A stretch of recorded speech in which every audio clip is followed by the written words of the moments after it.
Hello, everyone. Welcome to another episode of Hedgehog Makes. My name is Austin, and today we are going to be unboxing the West3D Micron Plus kit. It's a beta. I'll be building that on the stream. We have a special guest, Alan from West3D. So why don't you introduce Hey. yourself real quick?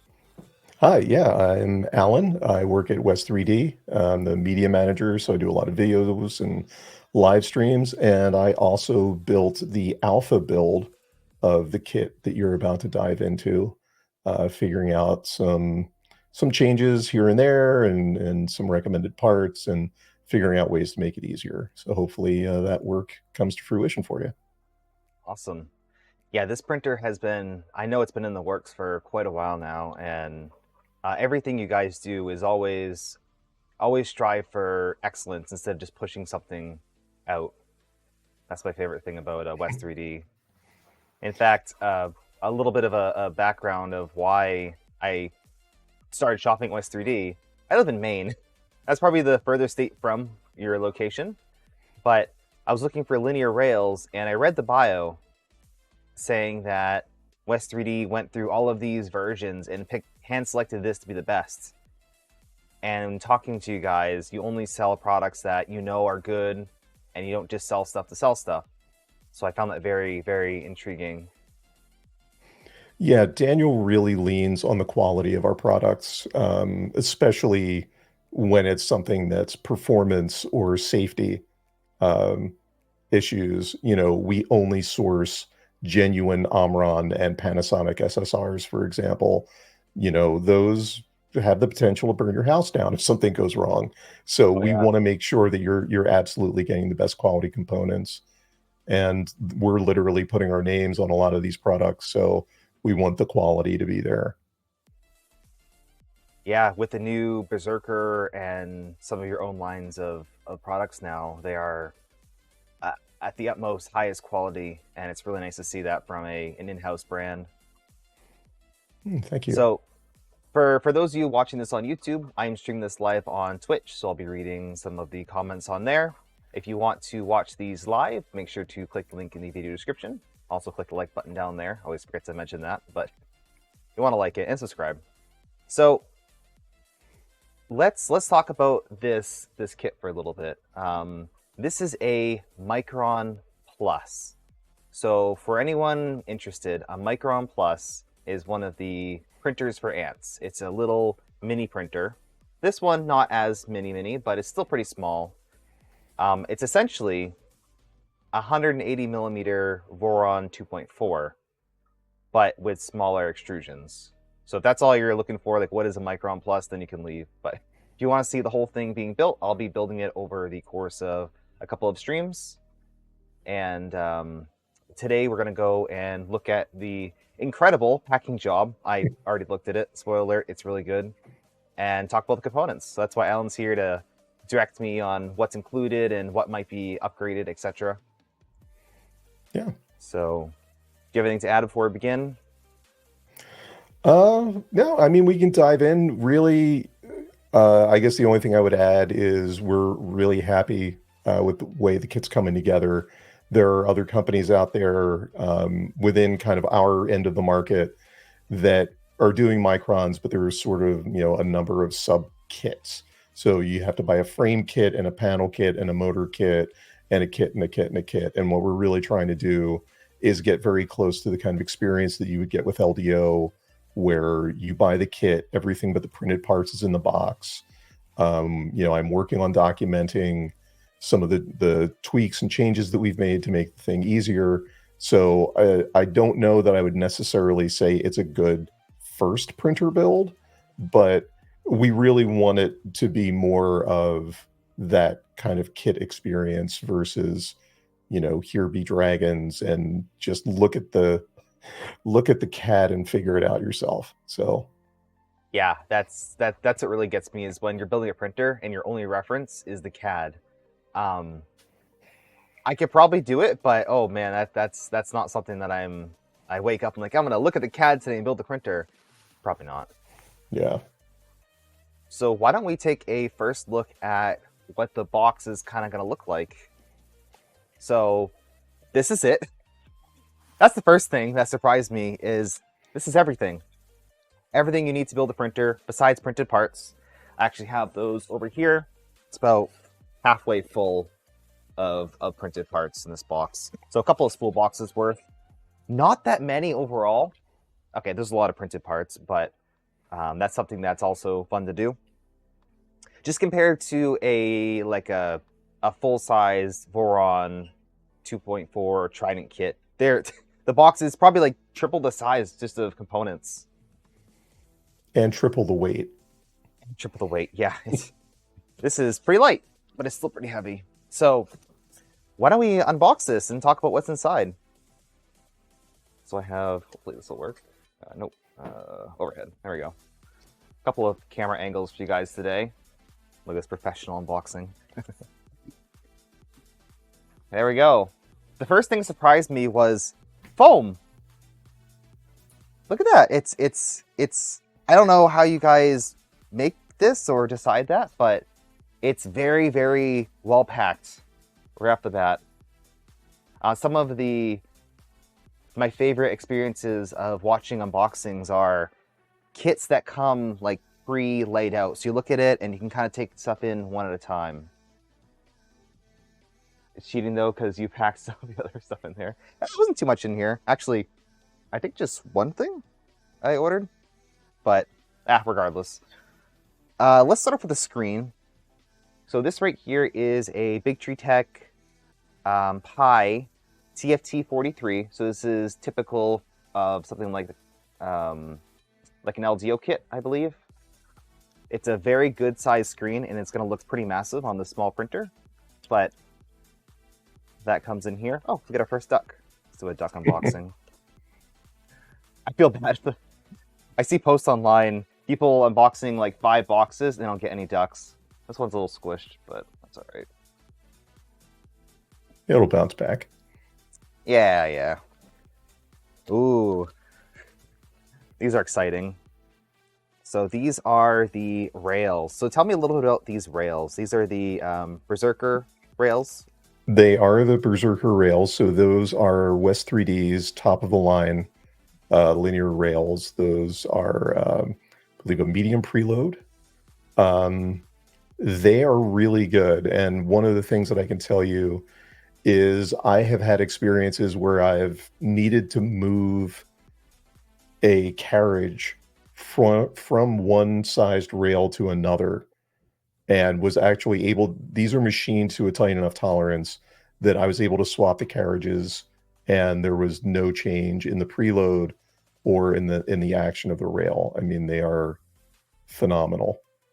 So we felt that the kit really deserves to have that level of motion in it. So yeah, I started off with the CNA rails you guys had, and they worked fine. But after I did my first printer build with the rails, the big size, the 2.4, that was miraculous. Like, there's a night and day difference. I don't know what it is, but high quality rails are definitely worth it. I get that question all the time. Is it worth buying good rails, or can I just buy them off of Amazon? No, just spend the money once, get some good rails. It really doesn't cost that much more. So those are always fun, so thank you. And then with this, these are, you said these are backers, right? Yes, those are titanium extrusion backers to help with any thermal expansion on the gantry. It's a little, we'll say a little overkill on a 180 millimeter printer, but it's still fun. So we thought we'd put them in for you. Yeah, and they have the little Micron logo on them too. You can see that. That's fun. Cool. Okay, one of my favorite things, I don't care about the parts, I care about the lollipops. And I'm sad, I only got one lollipop from this whole build. Just one. We're sending you more packages, so okay, you get more. More lollipops, but this is critical if you're building one of these printers. Make sure to get the lollipop and eat it. All right, let's see. I'm gonna kind of run through this pretty quick. Power cable, that's standard. All right, hot end. I have a Rapido 2 right here. let's actually unbox this. So is this going to be the stock option for this kit, or are there going to be additional options that you know of? That is more of a Daniel question, but there's always some latitude there. The Rapido is a great option. I think Daniel might be looking at that as sort of the stock. But for example, I'm running on I've got a Revo with the 60-watt heater and a high flow nozzle on mine. So, and they definitely will move enough to make high flow worth it. Oh yeah, definitely. Like there's a reason to put this on a V0. So, okay, it passed. I don't care about that. Speaking of good packaging, Fadis is another one of those brands that just nails the packaging. So when you open this up, you get the get this presentation, like a velvet background with the Rapido and your nozzles in there. Like every time I get one of these, it's just amazing how well it's packaged. So that's the Rapido 2, and I'm actually very excited about that because that's what I'm running on the Trident, and it does allow for fairly fast printing and also pretty high quality. All right. Oh, this is our Panasonic relay. This will be for the presumably AC bed. Yeah, it is a, believe it's a 300-watt heater. Okay. To give you an idea, mine gets up to heat-soaked trimming temp in about 15 minutes. Wow, that's not bad. So, yeah, that's not bad at all. That heater is definitely... All right. Control board, we have an Octopus. This is pretty standard for a Voron 2.4 Trident build, so you should be familiar with one of these. Oh, another duck. Gotta collect the ducks. But yeah, this is a very, very high quality 8-driver board. We'll be using 7 drivers, I believe. Because 7, yeah. Yeah, we're not running CAN bus, so 7 full drivers from this. Almost maxed out. It also gives you a lot of options. I actually did install some controller fans in mine to help keep everything cooled down. So, you know, it's got a ton of outputs, especially for a printer that size. Too many, actually. It's a little overwhelming sometimes, figuring out which port goes where, but documentation's pretty good. All right, we have miscellaneous cables. That is all of your AC wiring. Okay. So when I built mine, I basically pulled the wire that I had sitting around in the garage, and wired everything and then measured it out, and we had that manufactured to match. Awesome. Yeah, looks pretty good. All right, put that aside. Let's see. There's so many things in here. Magnets. Then we have, this looks like the motion kit. Yep. So I believe you guys sell this already. Correct me if I'm wrong. I don't know if you do. You sell generic motion kits for printers? Well, we have a couple of different motion kits, predominantly for the larger printers.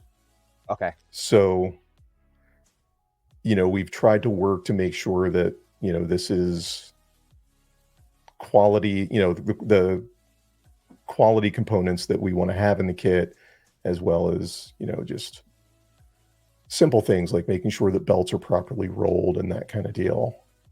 Right. It looks like we have a lot of stuff going on here. This is a gland fitting for the what's the official name for the tool head to the back wiring? Well, for the tool head harness, so that goes on your A motor mount. Yeah. Okay. I'll have to check and see which size I printed. I might have to reprint that, but we'll see. We have that. Plenty of zip ties. The feet are in here. These are the belts for the Z-axis. Standard snap-in inlet with a fuse. I like these ones right here. Switches.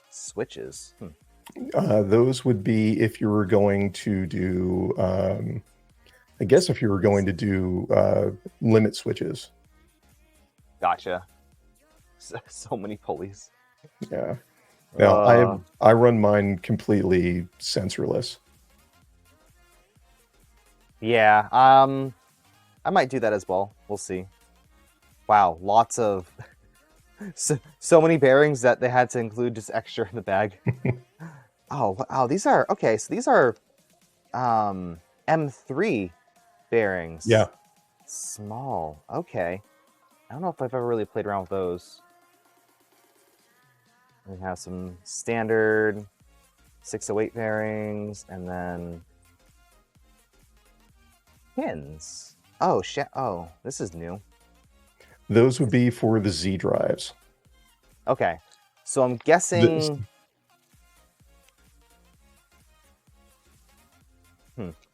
I haven't actually looked at the CAD yet, so that'll be interesting to see.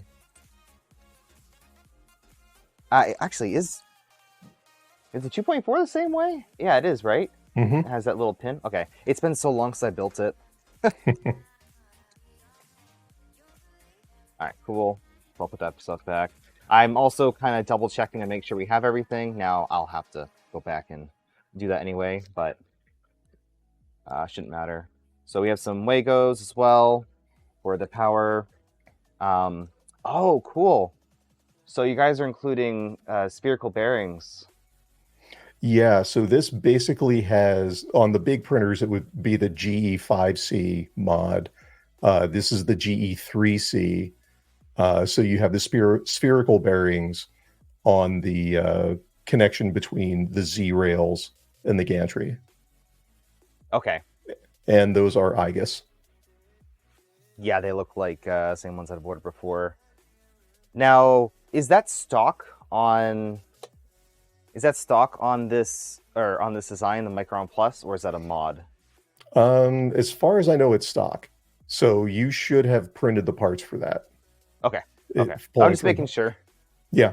Yeah. Well, since I believe the GE5C mod for the large printers was Hart K's mod, and Hart K designed the Micron, I'm pretty sure he just rolled those in right from the beginning. That definitely makes sense. That's what I'm running on the 2.4, and it works extremely well. So if you're looking to build a 2.4, I would strongly suggest that mod. I'll leave that in the description, but it's just the spherical bearing mod to allow for better tramming. And I guess on a smaller printer, it would make more sense. So that's cool to have included. All right, let's see what else we have. So much stuff. Always amazes me how many parts go into a printer like this. This is our tool head board. Yeah. Let's take a look at that. So this is by Chamois. Right. So that's the pancake board that was designed by Christopher Mueller, who also designed the Kirigami bed for the V0. Okay. And yeah, this is produced by our friend Chamois over at XR Bunker. It's Christoph. Sorry. Gotcha. So one of the things that makes this really handy on these style builds is it actually has 2 part cooling fan outputs. Oh, thank God. On the back there, yeah. Oh, it's so nice. Like, come on, Big Tree Tech, just make a board with 2. How hard is it? Oh, man. So this is not CAN, if you're wondering. This is just going to be a straight wire from the tool head to the back of the printer. Honestly, you don't really need CAN. Just having a tool head board is good enough. And honestly, setting up CAN can be sometimes a pain. So that'll be nice to have. So this comes with the board and then all the pins you need to crimp. That's a good note. I don't know if any crimping's be required on this printer. I guess we'll find out. Shouldn't, right?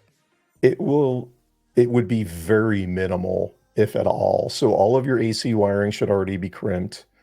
We just got in the tool head harness that matches that board, which we'll be sending out to you soon. And that basically I sat down and after I laid it out, sort of went back, documented everything. So the other end that goes to the motherboard it's already crimped. All of the wires are labeled. They're just not in the JST housings to make it easier to run through your cable chain and through the deck. So then once you get everything in place, you just pop the pins in the housings and you're good to go. Okay, cool. So that's similar to the Berserker wiring kits. That's what I installed on the 2.4, and that went very well. So good to see. Yeah, so I don't have that today to show you guys, but of course we'll need that to complete the build. So we'll get that in and take a look at it when it comes in. That's also a good note. Again, this is the first official beta kit of this. So parts subject to minor changes, and some parts might be missing, but looks like most of the stuff is here. Micro SD card adapter. Okay. This is the solid state relay mount. Drag chain. I did print one. I don't know if I'll be able to use it, but I did make one. So we'll see if that's going to be compatible, because it looks kind of cool. You should be fine with either. Yeah, we'll see. This gives you more than you need, and it's are these? Oh, these are nice ones. You can tell kind of how they feel. Like this is going to be nice. It's just for the Z-axis. It doesn't really matter too much, but nice to see. Will the wiring harnesses be sold separately? That's a good question. Question for Dan in chat. Oh, this right here. I just looked at it. What is it? Okay, this is the smart filament sensor. So for this build, we're using the version 1 sensor. I'm not sure if this is going to be updated to the version 2, but both will do essentially the same thing. This detects clogs. It doesn't just detect runout, it detects clogs. So that's extremely useful for letting your print go without having to monitor it. You have more harnesses than kits. Awesome. So yeah, more than likely you'll be able to buy the wiring and other parts individually for this kit, but the main focus was including everything you need in one package, not having to worry about, oh, did I get every single kit that I need? You'll have everything right in here. Oh, that's cute. That's a little micro SD card reader. Awesome.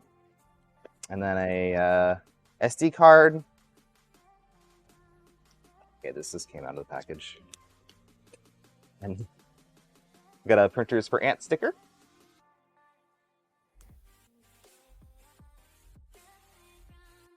This is the classic West3D parts kit of fasteners, and this is what adds the shipping weight cost.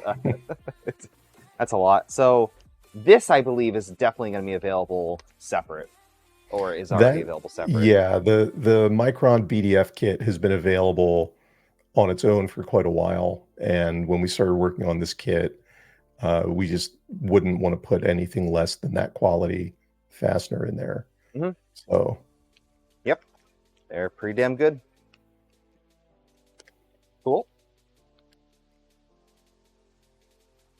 Looks like we have a this is just a 30-10 fan for the hot end. And it should come with two 40-10 blowers as well. This kit currently does not, but I have some from a previous build. VHB tape. M3x8. Oh, what is all this? I think there might have just been some additional fasteners. This looks like something very specific. What is this, Dan? These are for backers. Oh yeah, they're all the same. They're like just all the same for the most part. Makes sense. Yeah, because the backers don't come standard with this kit, so they'll need additional fasteners for those. Yeah, there Oh, should be M3 by 8 and M3 by 6 flathead. okay. Because you're also the first person installing these backers. So let us know how that goes. Oh, okay, great. Awesome. We get the lovely 15 nuts. I actually haven't used these yet. I was gonna build a V0 in preparation for this, but I was waiting on a part that also got delivered in the shipment, so I haven't gotten a chance to take a look at that yet. What is this? Okay, hold on. All right, this is our extruder kit. So you'll have the option of buying an extruder with this. I think in the docs you mentioned that it comes stock with a an orbiter, but I think the stock kit is going to be print your own extruder, or you can buy whatever else you want. But it's good to have options. I'm not sure what I'll be using for an extruder yet. We'll figure that out as we go. That is your festive holiday ornament. Oh my. I didn't see this yet. Hold on.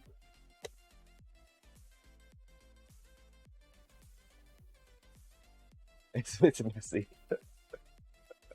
Yeah, well, to be fair, I already went through this kit and shuffled stuff around, so. Hummingbird. Well, that takes a specific set of gears. All right. Can you tell us the story behind this? I know the story, but for anyone who doesn't know why West3D might be a scam. Well, very early on, when Daniel had first started the company, there was a question. I believe it actually turned into a poll on Reddit as to whether or not West3D was a legitimate vendor or if it was a scam. And it's been a Is it? joke that's just stuck. So we've kind of just leaned into it. We have those occasionally because I do fill orders at the warehouse. Mistakes happen. So a lot of times if I have to ship out a replacement for somebody, I just throw one of our scam stickers in there. But no, we are not a scam. Yes, no, not at all. I've seen the amount of orders. West3D is not a scam. I've ordered many times myself. Like even before I was I guess kind of partnered with them, I've ordered just too many things. Let's just put it that way. You have to order to find out wouldn't be a scam if you didn't buy into it, right? Yeah, that's true. That's true. So if you want to pick up this kit or anything else that West3D offers, they have almost everything you need to build like any 3D printer ever. No, not that many, but they're working on it and they keep adding more and more and more things. One of my favorite things to do on the West3D site is look at the what's new section. You'll see some of the new products in the market, plus just random things that I'm like, huh, I wonder what this goes to. It's just this like random like bolt. Like, okay, cool. But yeah, I love West3D. Definitely check them out. I'll have a link down in the video description. One of my favorite resellers of printer parts and printer accessories. Thank you. Absolutely. And speaking of, I'll also mention West3D has their own filament now. This is really exciting. I have to mention this because this is a big deal for you. It has been phenomenal. The response has been great. We're already dangerously low on on some colors, and we're planning new colors. Yeah, it's been fantastic.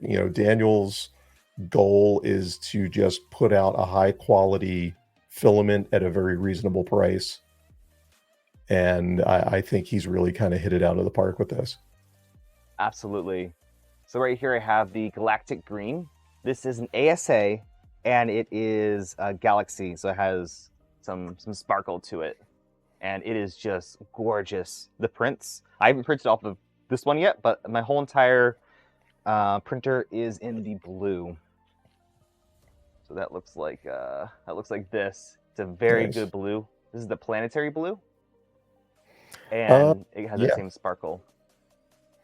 So this is one of my favorite colors of like printer filaments in a long time. So pretty cool. So check them out. They have ASA, some ABS, PETG, and PLA currently, and I'm hoping to get some, I don't know, potentially custom colors made. That'd be fun. So that's the first row. There's 3 rows. That's a lot. I'm gonna try to repackage some of this stuff, but we're gonna be just going right through this build as soon as possible to get it done. So hopefully it won't take up my space too long. Yes, I certainly will. I certainly will. Honestly, one of my favorite printer parts colors is kind of like a deep purple blue. So like a really deep, I'm talking like almost black, but like a nice purple blue. That'd be awesome. How many stickers did you get? I think just 1, which is good because I have too many damn West3D stickers. Like I could just sticker bomb a whole entire car with them. And I love the new Ambrosia filament stickers. These ones right here. Those are really cool. All right. So we're on to the second row. If I missed any of your questions, just tag me in the Twitch chat and I'll try to answer them. But it looks like Dan's doing a good job. All right, this is our foam. Looks like the 1mm foam. Does the whole kit just use 1mm? Yeah, it's just 1 mil. Okay, cool. That's useful. Oh, wow. That's nice. So you get one of our top of the line black plates with that should be double-sided smooth texture. And that is honestly my favorite texture that I've printed with. Ooh. So yeah, that looks nice. And so that should be the 468 magnet, which is a high temp.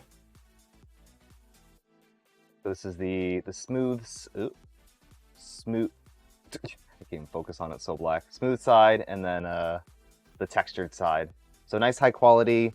My only complaint about these is that the logo's only on the smooth side, and I mostly print on the textured side. But black sheets are so nice. They just look so good. And yeah, this is the really good sticky tape that's high temp. Yep. So cool. I'll try to keep that in a good spot. What else do we have? I guess I can keep this view. We have some PTFE. This will be for your reverse Bowden.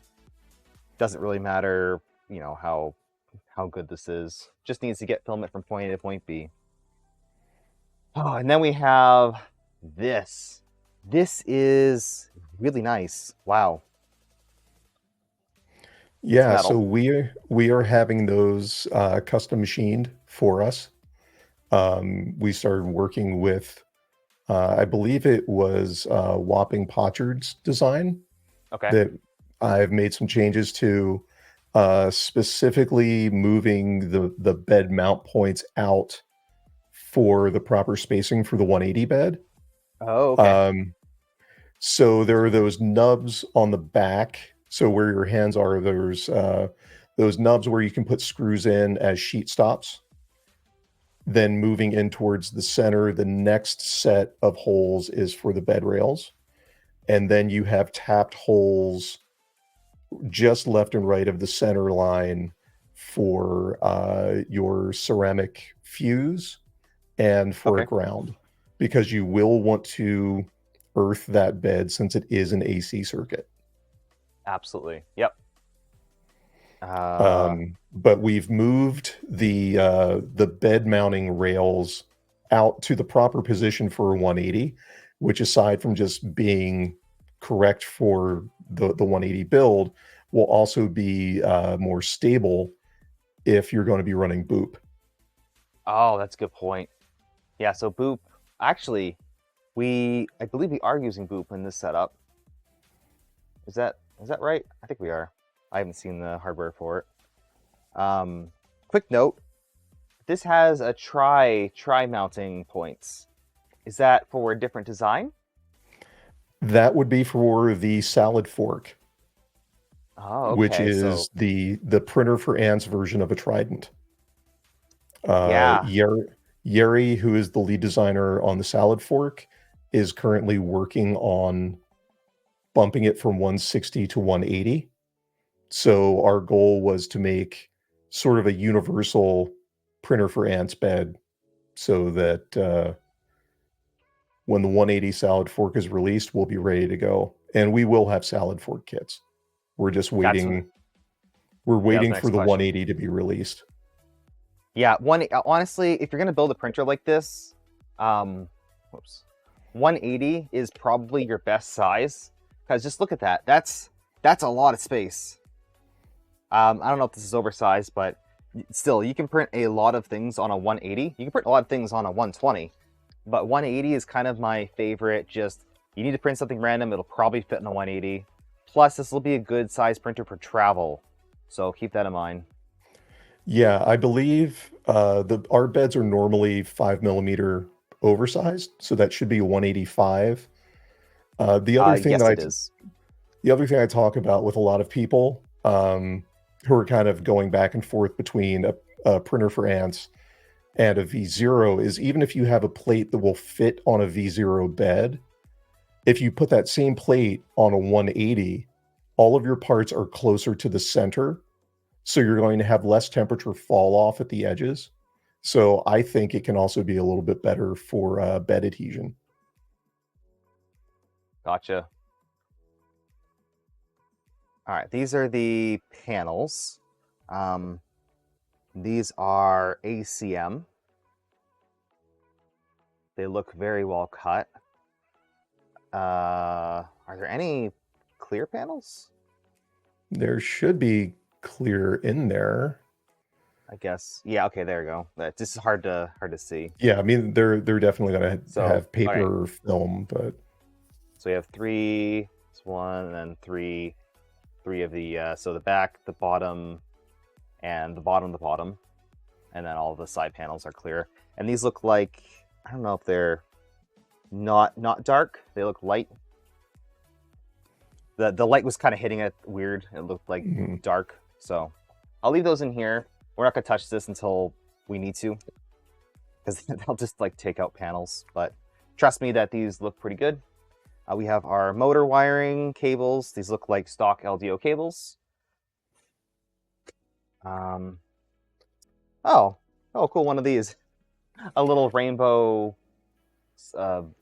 jumper thingy for that's wires. one of those things that made a lot of sense to me. I put one in mine for the better interconnection, because you Okay. can run your wiring through the deck hole, and then you've got 2 lines for your thermistor, 2 lines for your heater, and then 1 for your ground. So if you if you need to pull the bed off for any reason, you can just flick 5 of those releases and pop it off. That's actually pretty smart. Awesome. Ooh. Okay, this is really cute. This is our UHP power supply. So because this is a tiny printer, you need a tiny power supply. Remember, this is going to have a full octopus and a power supply. So imagine that this is your printer. Like, that's a tight layout. So this is a 200 watt, 24 volt power supply. That's all you need, because it's only going to power the tool head and the motors. So that's awesome. Yeah, it's another advantage of the AC heated bed. Yeah. These are some wiring clips. I'll put those over there and take this out. And we're almost done here. About an hour to unbox everything. That's pretty impressive. Ooh, this is the fun stuff. All right. what do I start with? Let's talk about the extrusions. So these are black. First question everyone's going to have, are you going to offer multiple colors for this? That is a Daniel question. All right, so we'll wait for Daniel to see. I forget who these come from, but these are extremely high quality. They look pretty good. I'm actually going to leave them in because I'm not going to touch those until well, I guess we're going to start assembling them in a few minutes. Any color DLL PDF offers, you'll sell with it. Okay, cool. So DLL PDF has some really, really amazing colors, and that's cool. So this is black. Black is great because black works with any color scheme, but if you want to go fancy and get Galaxy Purple, that could potentially be an option. Mm-hmm. All right, cool. So that's that. We have our 7 drivers. I'm guessing these are all, TMC 2209s. So 1 per each motor. Then we have our motors. So there are 4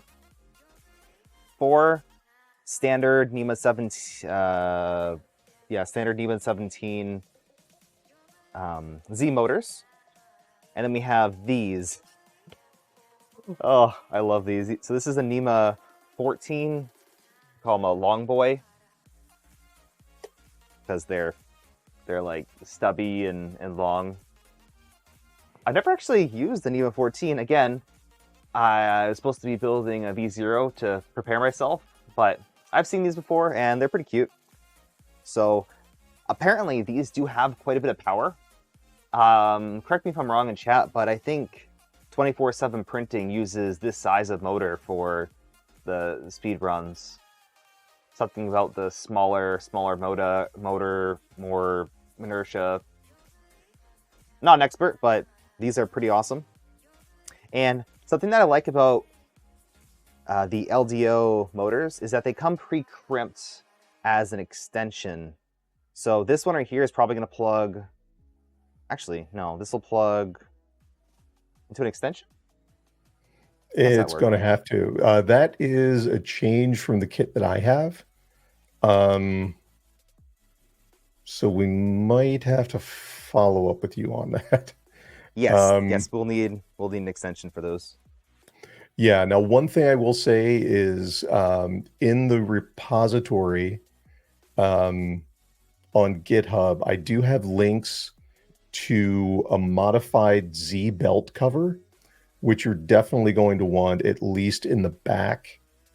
The stock covers actually have a little lip on them that if your gantry is really out of square, or not out of square, but like out of tram, those motors will hit that lip and not be able to fully seat. So you'll want the low profile ones. And like I said, that's one of those things that we found.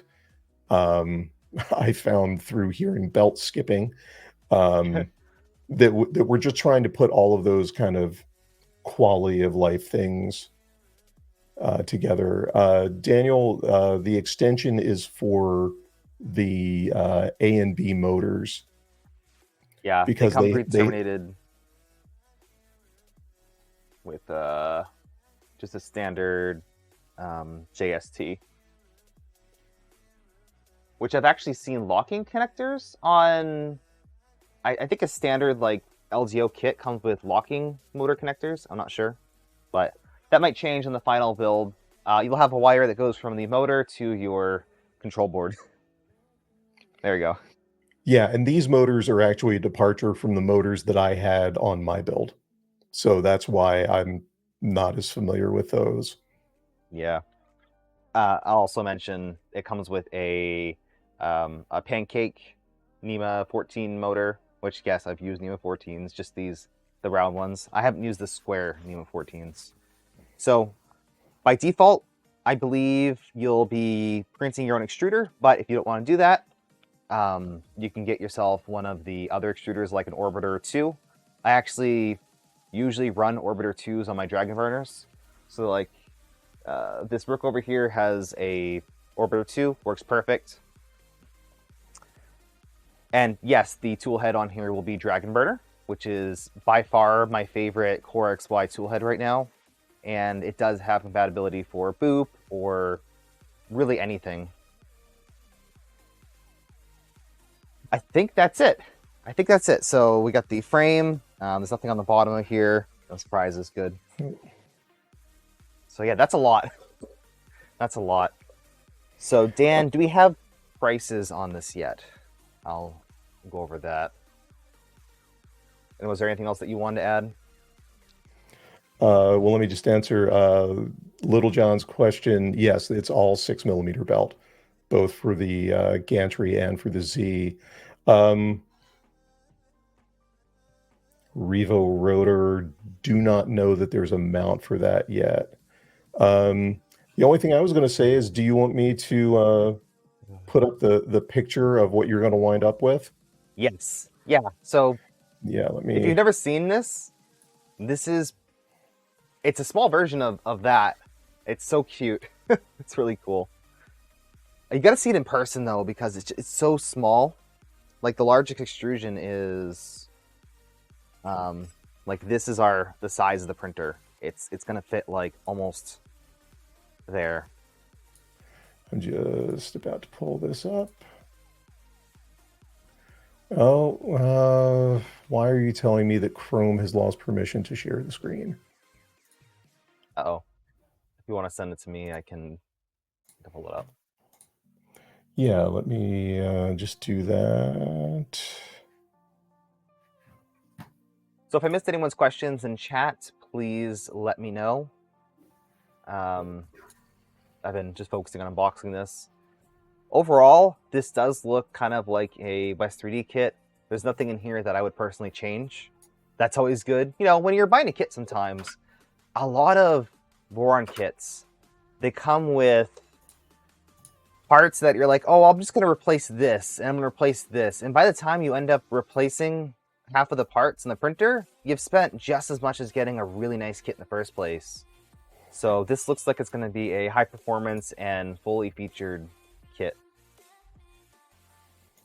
It doesn't look, correct me if I'm wrong, Dan, I don't think I have Boop parts either. I don't know if that's going to come as an upgrade, but you can certainly use Boop with this.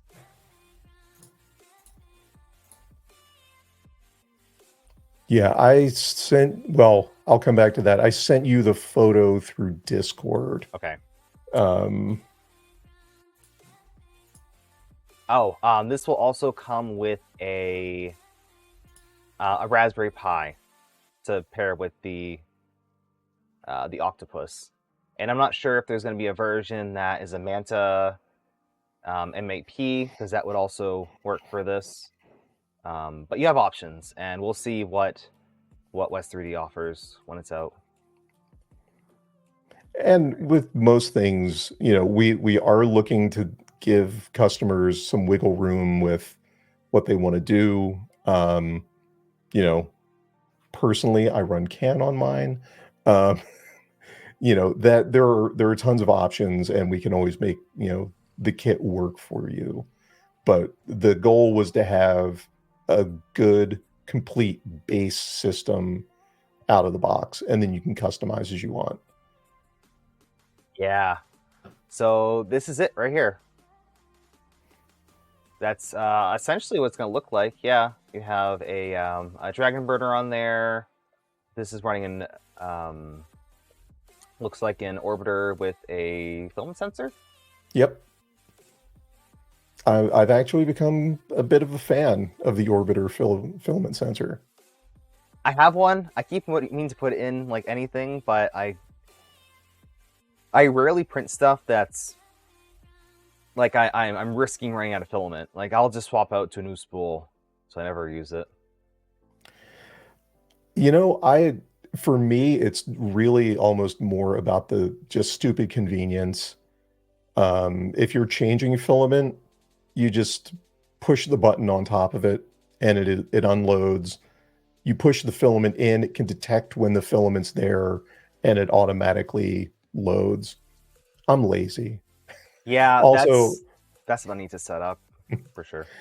you know, I will say, while you could certainly do it with the toolhead harness, it's way easier if you're running CAN because there are two sense lines, one for the filament sensor itself and one for the unload button. Um, with a CAN board, you can just tie those directly into end stop pins. If you're running a toolhead, you're going to have to run those lines all the way back to the MCU. So that was Gotcha. also a big part of why I was just like, oh yeah, sure, because it's just loop and you're done. But it's a great little printer. That is the 4.3 screen on there, so it gives you an idea about how big that's going to be. Um, yeah. Other than that, the real departure is if you look at where those bed extrusions are, yours are going to be about another 10 millimeters farther out on both sides. Oh yeah, okay. All right. That's pretty awesome. Couple things to note.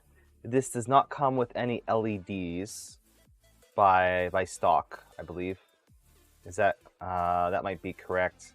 You can always get them, but I'm expecting, I don't know, is this going to be a configurator or is it going to be a bomb in a box? That's a good question for Dan. Because West3D has two options usually. They'll usually have a kit, so typically an LDO kit, which just comes with everything in a box, or is a full-on configurator that you go and select every single component you want. And I've actually had a few people go through and use that. I think it's going to be more of bomb in a box with some configurable options. Oh, now Dan A says it's a configurator. configurator. Okay. All right. No, it's absolutely a configurator. Oh, that's Um, awesome. so yeah, if you want to go, analog and have a toolhead harness, you can do that. If you want to do CAN, so part of the thing with this build was I did the toolhead harness to begin with so that I could measure everything out, come out with the pinouts, do the whole thing so that we could have, those toolhead harnesses made. I just went through the same thing. So we're looking at getting CAN harnesses made because I'm running the IO2C CAN adapter on the Yep. Raspberry Pi, which is really convenient. So the goal there again would be, you're just going to have your microfit 2x2 connector that's pre-pinned the correct length. You can just run it in, put it into the power supply, put it into, an IO2 CAN or whatever other board you want to use and go. I'm running the rainbow on a matchstick lamps. Okay. So I have a little bit more LED to play with. You could put the daylight on a matchsticks in there if you want. Certainly the Octopus has the ability to drive those. There's a lot of flexibility to it. Yeah, that's a good point. I'll get back to some of the random stuff. So this looks like it's going to be a partial configurator. So you might be able to add on things like rainbow LEDs, etc. That's probably what I would do. Or maybe something like boop. So I don't know what the stock probing situation is for this. I don't know if it is boop, but boop it should definitely be an option. And we have the fastener kits for Boop, so that's not difficult to include. Yeah, and that my printer is running Boop, and it's just fantastic to watch this tiny little printer go doot doot doot doot doot doot Yeah, doot doot. cool. But it literally is the V2.4 experience in a very small printer. I take mine back and forth to the shop every once in a while, and I just toss it on the front seat next to me. Yeah, it's small. Honestly, Yeah. let me grab one of the extrusions. So I believe these are the um, the main extrusions. Yeah, it's like a little bit bigger than my Rook 2020. So the Rook 2020 is something that I brought with me to multiple trade shows. So I flew it in my luggage in my checked bag, and that made it to Rocky Mountain and Murph. So this is just marginally bigger than that, and that's tiny because that's a 120, and this is going to be a 180. That's the actual build plate is going to be the same size as the printer. Yeah, they're All right, fantastic. cool. Yeah, so I can't wait to build this. I'm probably going to start the frame assembly and go through the guide. Actually, that was a good question. There is a Micron manual work in progress on the official GitHub. Is there a different guide that I should be using for this, or what's the situation with that? You start off with the work in progress guide. I know HeartK is working on finishing that up. That's work in progress, eh? It is a work in progress.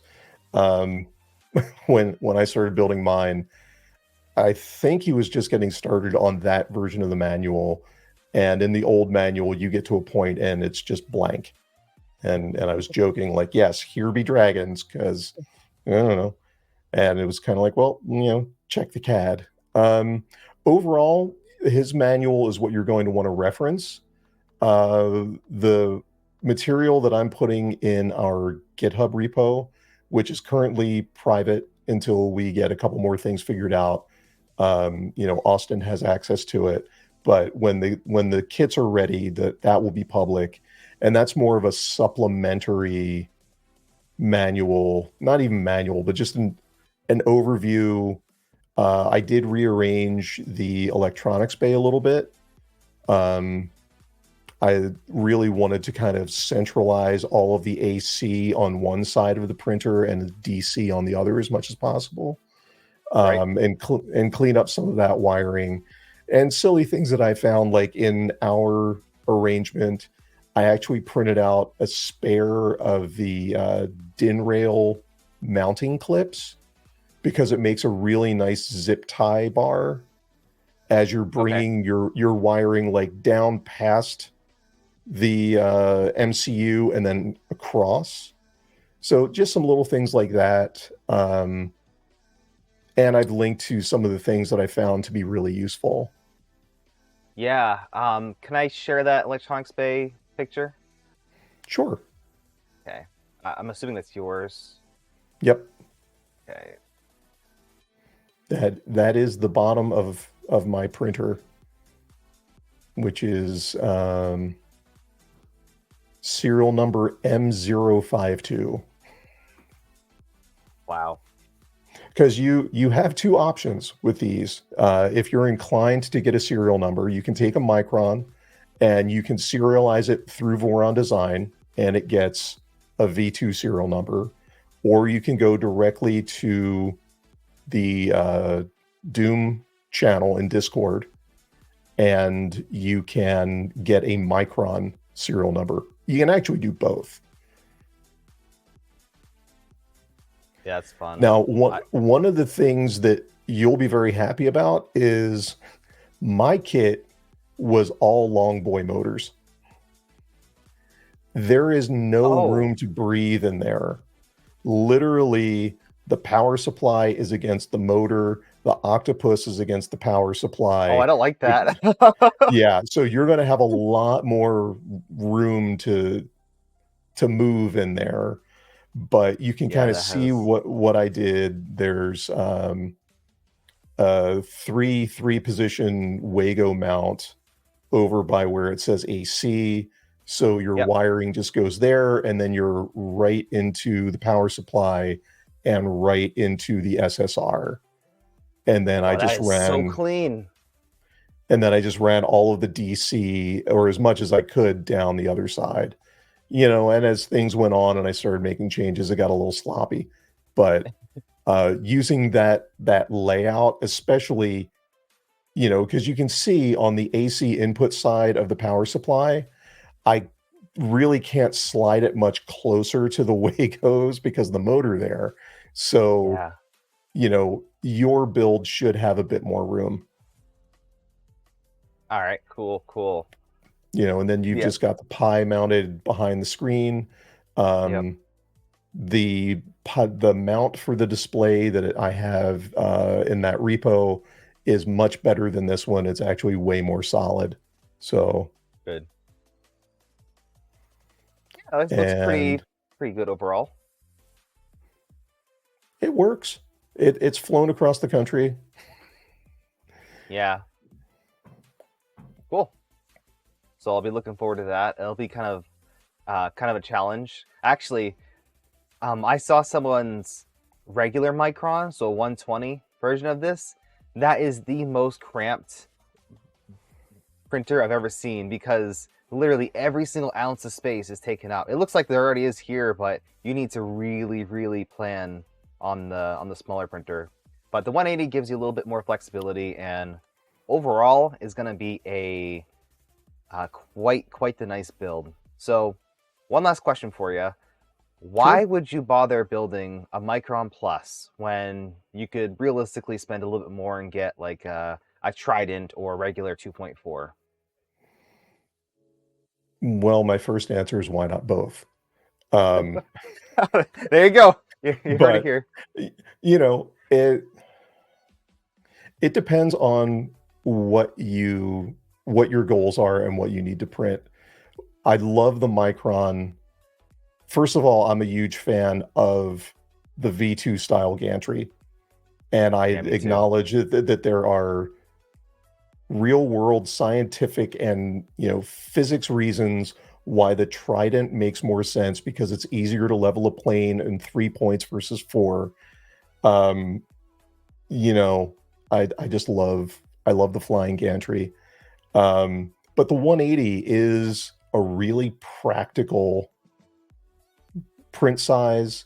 Like I said, I can shoot a file over to the Micron and in 15 minutes it's printing versus my 300 millimeter 2.4 That takes that forever. takes like half an hour to to preheat and let the gantry kind of warm up so I don't have any deflection. The V0 is great for really tiny jobs, but I routinely run into things that are just a little bit too big for the zero. So, not that I don't love my V0, I actually just got it up and running again after a couple month hiatus. Um, yeah, it's a really Trying to find good some just like things. do it all plate size. Yeah, I think this fits technically. So you can still print some pretty huge parts on this thing. Of course, I generally recommend to have at least one bigger printer if you need to print bigger things, but as a secondary printer, this is probably my favorite one out of all the mini printers. And Dan in chat, thank you for stopping by. If you guys have any more questions for West3D, make sure to hit them up on one of the Discord channels. Otherwise, you can send them an email over on the website. But thank you so much, Dan, for stopping by, and I'm happy to have this opportunity to test the Micron Plus. Yeah, I look forward to seeing how it turns out for you. Oh, I can't wait. But yes, 180 is probably the most practical size overall for a 3D printer. Just with the availability of models, most stuff is small, most stuff will fit, and at the worst case, a lot of stuff can be split in multiple parts, and you can do it that way. So yeah, stick around Yeah. for this whole adventure. That's really all I have for you. If you have anything else to say. No, like I said, I just look forward to seeing how things go for you. You have any questions or any comments, please, let me know. Like I said, you're literally the second person to build this kit. You're the first person to build that kit, which is already very different from the one that I built. But our goal, with your input, is to really just make it a much more approachable project for people. So let me know Awesome. if there's anything I can do for you. Yeah, the chances are I'll probably give suggestions to one thing or another. Maybe even like notes for the manual or something. We'll make sure that Would you can follow a guide and just get this thing built. No problem. Yeah, I'd really look forward to it. Someone had a question in the chat, I or think they was were that for looking for me? Or a 5-axis printer. Uh, yeah, no, sorry. if you have any specifics, hit up one of the discords. That's probably the Yeah, best place. You can have a discussion too with people who are involved in the community, as well as people who work for West3D. yeah, cool. Well, thanks again for doing this, and let me know if there's anything I can do to help. I'll let you get to it. Absolutely. Well, this has been Alan from West3D, everyone. Thank you so much, Alan. I'll talk to you soon. Thank you. Cool. Take All care. right. Bye. All right, so that was great. I wasn't expecting to have Alan on, but that was very useful for a lot of questions because it's hard to read chat and then also try to figure out what each one of these things are. But like I said, I am very hyped, and do make sure to check out West3D. Like I said, I've gotten many things from their site before. They did help me with my original semi-self-sourced 2.4 kit. They've helped out with numerous projects, and this one is half project, half beta test. So we're gonna make this thing fun. We certainly are. Yeah, the West3D Discord channel on the Voron Discord. That's probably the main hub for West3D. They don't have their own Discord yet. Always feel free to hop onto my Discord, Hedgehog Makes.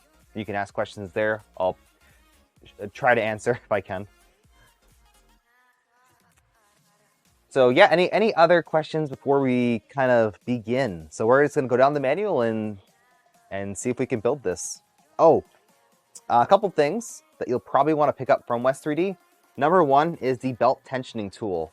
If you're building a 3D printer, get one of these. This right here is at least like a 95% automatic semi-automatic tensioner for your printer. So the way it works is it comes with this little pokey thing, which you don't need to use, but you stick this in your belt like that, and it'll tell you how many pounds of pressure the belt is tensioned to. So a heavily tensioned belt will be like this, and then not enough tension will be kind of like that. So you're looking generally for around like the 2-pound range. Some slight variation isn't going to matter too much. But if you can just do this and get them close enough, you should be able to go without doing any additional tuning. So this is so useful. Super useful. No more measuring stuff with your phone and trying to find frequencies. Is there a machined aluminum parts kit for 2.4? We don't have to source any further parts. That's a good question. I know they exist. I've seen them. I don't know much about CNC parts, unfortunately. So, by the way, welcome on everyone into the Twitch stream. I am streaming this live on Twitch if you're following along on YouTube. So make sure to check out my channel. Things to pick up from West3D. Number one, filament tensiometer. Number two, the West3 Delicious Hot Sauce, which is a partnership between West3D and Pex Peppers. And man, that's probably my most used hot sauce. It's kind of a garlicky, kind of a mild sauce. I put that on anything with eggs that immediately gets it. And then other, mostly Mexican stuff, but anything with a lot of garlic goes good with. And then a bunch of stuff more in profit. Yeah, no, seriously, West3D will take care of you. Their support is amazing. If you have any issues at all, they will take care of you. Don't worry. So just reach out if you have any questions, any concerns, and they will hook you up with some lollipops.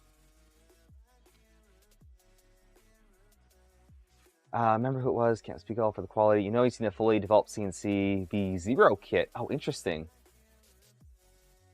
They take phone calls. Oh, do they? Well, that's useful. I don't like calling personally. I like to use the text app. Oh man, what do we even start with? I don't even know. There's a lot going on here. There is a lot. So I know the first thing we'll need is the extrusions. So the nice thing is this kit comes lined up with all of the extrusions like already pre-laid out. So that's really nice.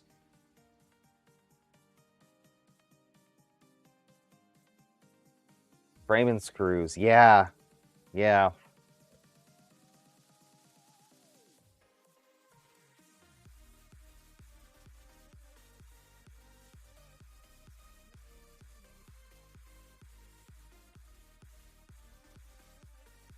Notes here.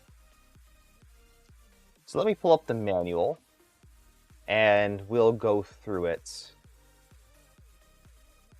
My goal is to get some of the frames up today. As a general note, I'll be building this off stream, partially, but I will, whenever I'm streaming, I'll be working on this. But I want to get this done reasonably fast. But also, I definitely want to show you guys the process. So I'll be including as much stuff as possible, while also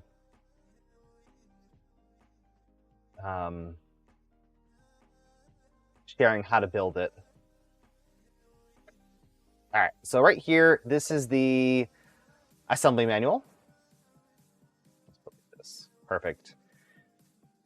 So Micron. Let's see. I don't have the actual GitHub, but you can probably find it. It's just the Micron. And this is for Micron. I don't know if there's a major difference between Micron and Micron Plus. Does this look like the Plus version? I can't tell. So if you've never built a Voron before, let me switch to this right here. If you've never built a Voron before, this is very typical. When you print your parts, they'll be labeled appropriately. If you have a regular primary color part, it's not going to have any text on it, but the accent color parts will have this little A. So these kits are designed to be printed in two colors. Number one is your base color with the most, color. In this case, this gray is the base color, and then the green is the accent color. It's fun to pick out a nice set of accent color and main color. Mix it up a lot, get a really cool main color, like pink or something, and then purple is your accent color. Go crazy, seriously. Go crazy. And there's if you need help. These come with different parts. And this is how you assemble a blind joint. What is this, a printer for ants? Yes, it is. Here is a guide on how blind joints work, but essentially there's no corner brackets. It's all kind of done internally, and they're not bad. The most important thing is to get them assembled correctly. So here are all the extrusions. As you saw previously, these are already laid out in the box, how they are in the manual. So you don't have to sort them. That's really cool. Those are all the sizes, and oh, this is a one. Okay, cool. So they do give. There's two main sizes for this printer: a 180 and then a 120. We're doing the 180 version. So it's cool that they include both sets right there. And I think the first step is to build the frame. So we're going to build the main frame. We're going to install this bottom panel, install the rails, the idlers at the top, and then work on the gear or belt reduced Z. Which, oh, okay, we've actually printed the gear reduction on here. That's right. I was like, I don't remember seeing that, but it's printed.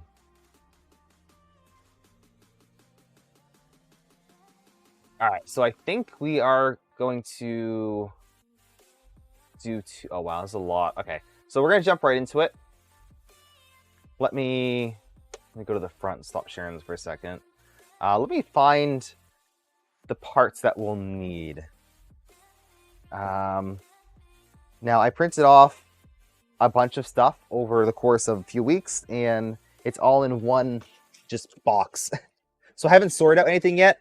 After the stream, between streams, I'm going to organize these as much as possible, find all the relevant parts, because it's just like, it's a box of parts.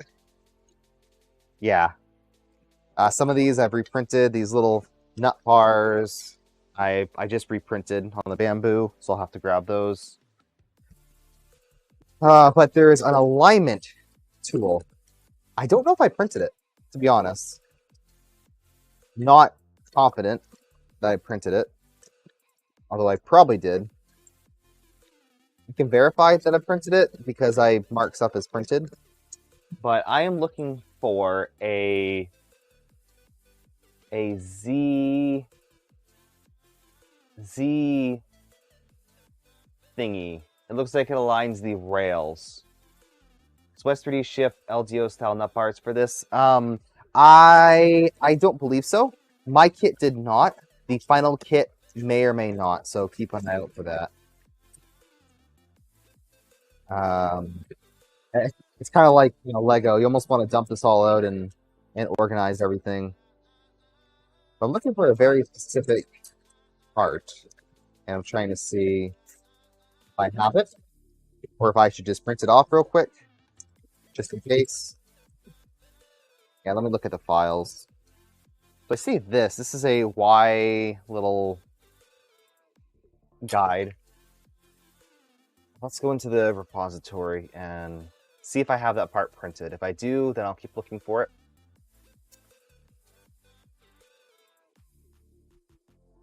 So what are you guys most excited for in this build? Maybe it's seeing a small printer like this for the first time. It's not a tiny printer, but it's definitely small. The gear reduction for the belted Z, that's pretty fun. That's definitely unique. The flying gantry is fun too. Let's see. So I'm looking for the Micron, and then this will be under STLs and extras, maybe? No, not extras. It's like tools. Oh, okay, here we go, tools. So I don't see anything marked as printed, but I definitely printed some of them. Micron key alignment tool. I'll take a quick look again because I probably printed them. So let me just dump out the parts. It's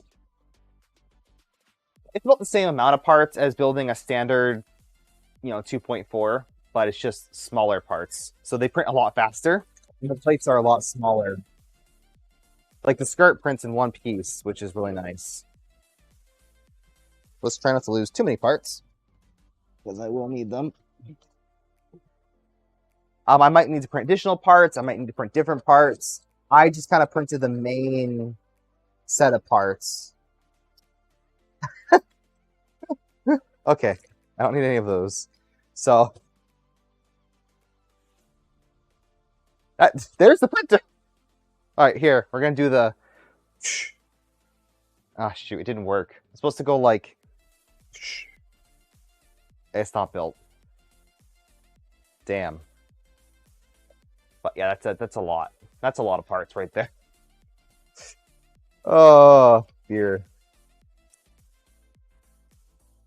I'm looking for one very specific alignment tool.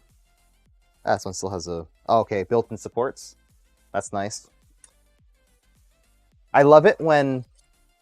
If a kit like this has mostly non-supported parts, but needs one that just really needs supports, they include a pre-supported part. That's really nice. What am I looking for? What color would it be? Probably gray. And it looks kind of like a little two-prong pokey thing. I'm probably best just printing, unless you guys see it. It's a bit of a scavenger hunt. It's probably gray, and I don't see it off the top of my head. But this is definitely one of the alignment things, and I keep seeing that. So I was hoping I'll have this tool. I don't know if I even need it for today. I'll be honest. Oh, right here. Found it.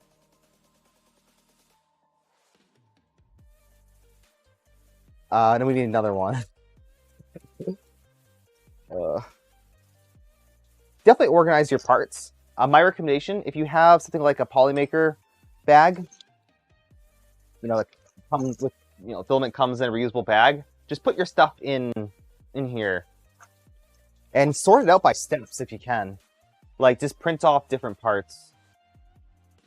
Pay an editor to make that trick work. I never see it work on a live stream before. It's funny. Alright, do I see another one of those? Do I need another one of those? It says I need 2, but I don't really... Oh, maybe one for the top and bottom? Because that's kind of our rail alignment jig. Oh, here it is. Cool. So, both of those. I have one of these. I don't need that yet. I'm just going to put it aside. And now, now we can dump everything back in the box. That'll be tricky. Not lose anything. Back into the box you go. I just really like printing them because everything is small compared to a like honey, I shrunk the XY joint. So small. I don't need this part.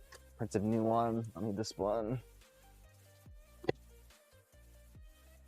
I actually built the Twisted T printer, which was a combination between a tiny T, which is a small trident, and a side pack. But I essentially built a tiny T, and that was a full-size 2020 extrusion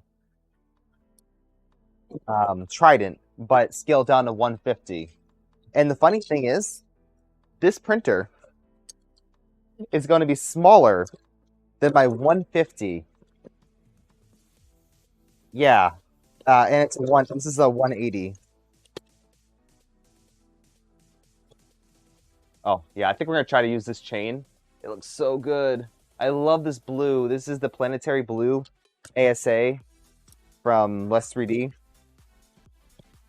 And then I printed off the rest of the parts in Polymaker's Galaxy Dark Gray. Thought that was a good accent color. I think West3D has their own dark gray. Don't quote me on that. Alright, good. So now let's go to the front and start our adventure.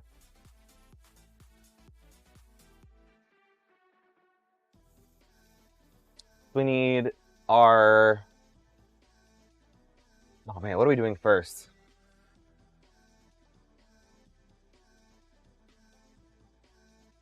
How does the Planetary Blue match up with the V2.4 frame blue? That's a good question.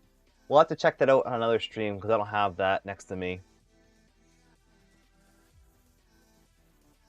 Getting organized. I think so. I think they're just explaining how everything works. So prepare 8 extrusions. These extrusions are going to be used in the section. Prepare them as shown below.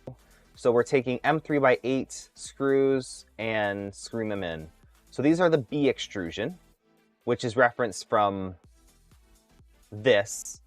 So this is our B extrusion. It's the one that has the most of them right here.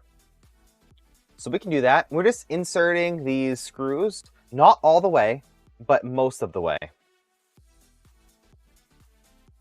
Let's hop down on the Canon, the close-up camera, and I'll show you how this is going to work. It's good to have a side cam. So let's grab a couple of our extrusions, actually just all of them, because why not? They're so tiny! I love them. This is the first time I've ever used 1515 extrusions. And as the name suggests, they're approximately 5 millimeters shorter than a 2020. but that really makes a difference. It really does. We have 8 of these.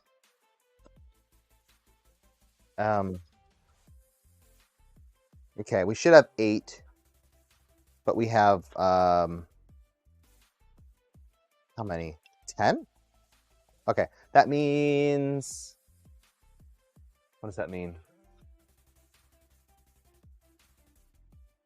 What does that mean? I'm already lost.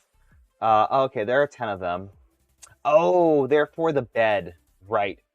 Yeah, so they're 2 of them are used for this bed mount right here. So those will get dealt with separately. So the first thing we're going to do is put these aside. We're only using 8 of them. So I'm going to put 2 of them back just to make sure I don't accidentally make too many. So 8 of these. And we need to go into our fastener kit. I don't have a tray printed. Oh. I need to use this one for now. The random... one of my random hex trays. I started using the test prints at one point. So, whatever color I had. This one didn't turn out very good. Oh well. Oh, the colors look cool in the camera, though. Like, I'm looking at it in real life, and it's a different color than what's in camera. Probably make your Starlight for you. Loctite. I will not be using Loctite for this. I've actually never used Loctite for a frame, and I've tested them, and I haven't noticed any of the screws backing out.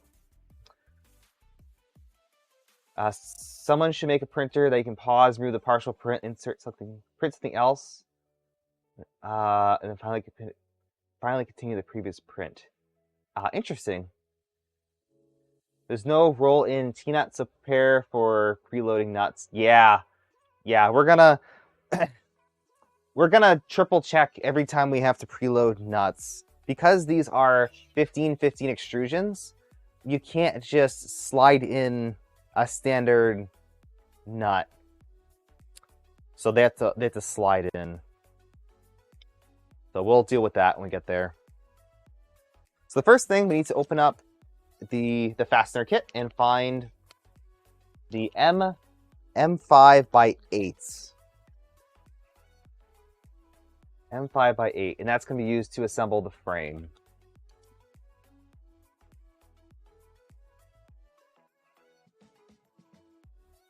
So let's just dump out everything.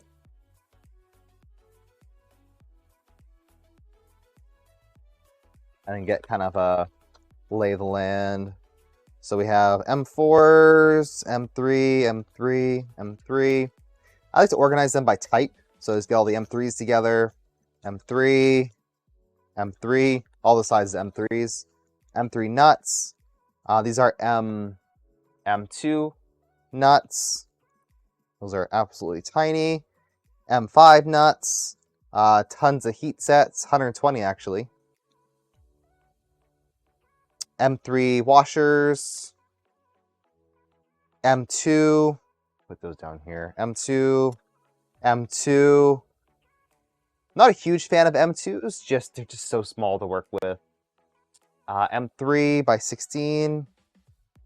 Those are M3s. M3 by 8s. Yeah, there's just a few M3 by 8s. This is why when you're building a printer like this, you most of the time, you'll want to buy a parts, a fastener kit. That's my #1 recommendation. If you're building a grub screws, M3 grub screws, okay. If you're building a base printer, like a Trident, a 2.4, or any of the kit printers, just buy the fastener kit. You're gonna go crazy buying these, this style of kit right here, and then you'll not have enough of one of the screw types, and you'll have to buy another one of them, and you waste so much money just buying these kits and buying miscellaneous fasteners. It's a huge headache. Just buy a kit and save your sanity. Go there, M8 by 5. M8 by 5?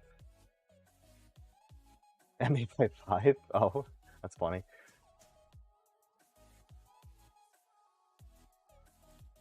You don't like screws smaller than M2.5? Yeah, that gets small. Built your V2 from the little plastic bags. You advise folks to dump the bag into a partition screw container. Yeah, get a screw container. What I'm doing for the V0 build is this. This is Modbot's parts organizer. So this is available on Thangs. And they have little compartments for each one of the screw types. You just print off a little label and then label them. So this is exactly the amount of fasteners you'll need for a V0. And then there are mods that have like full V2 parts trays. It does take a little bit of filament, but it's a little more sane than all these little bins of bags. What I've done is for the larger quantities, when I'm working on something that takes like 50 screws, I'll just dump it into one of these hex trays. This is a Steve Builds hex tray, the full-size one. So I'll typically use this to keep stuff organized, and you'll want probably 2 of those to just put parts in, keep them separated.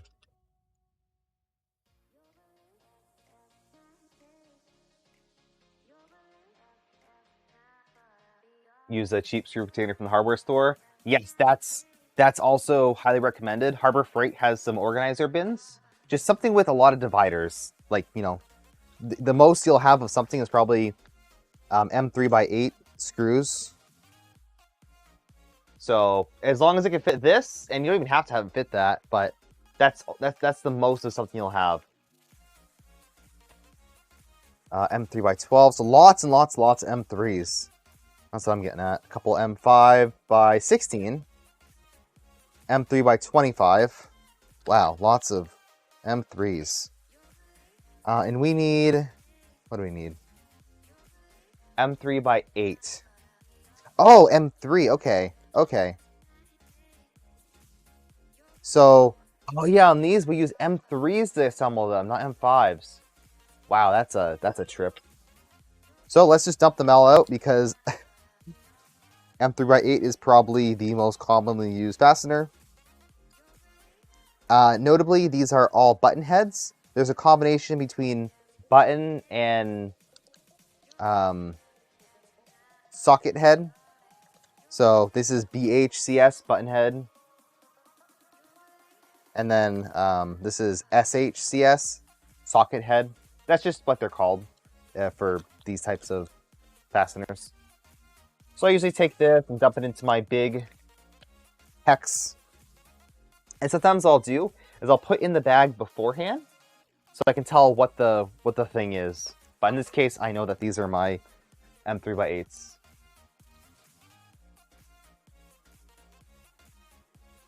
All right. So I'm not going to be reading chat too much, but I'm just going to kind of go through this build. If you're watching the future, I'm reading my Twitch chat. I can get rid of my zombie hedgehog too, but I'll keep it there just to be consistent. You'll know who it is. Let's do it.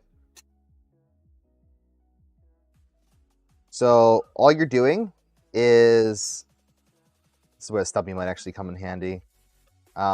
You're assembling them so they're sticking out about that much. Let me zoom in on that. That much. Because you'll need to slide in another extrusion. So as long as it's able to slide in, then you're set. So that's fine. I'd probably actually screw it in a little more just to be handy. But that slides in just like that. And we're going to do that on all sides for all 8 of these extrusions.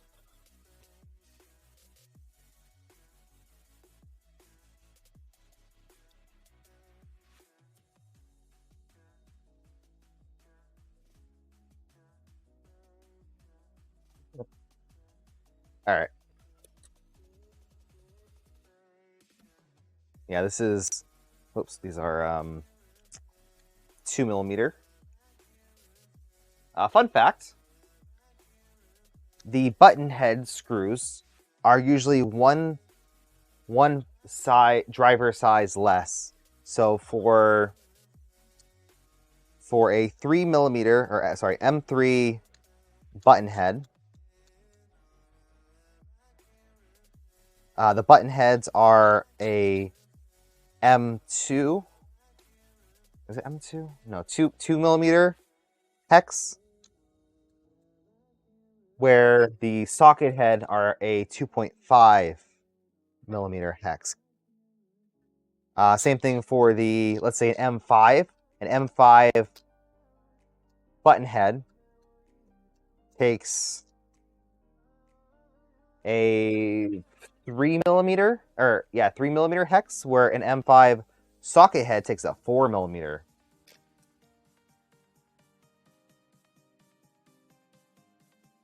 H2, yeah, whatever they're called. European standards. Yeah, we're just getting this build started. We went through and did a whole unboxing of the kit. Notably, some of the parts are still being created. This is a beta build, just to make sure that the instructions work, that all the base parts provided work, etc. So I'll have everything that you'll have, just not as we start the build. So I'll be doing as much as I can while I don't think we're waiting on anything.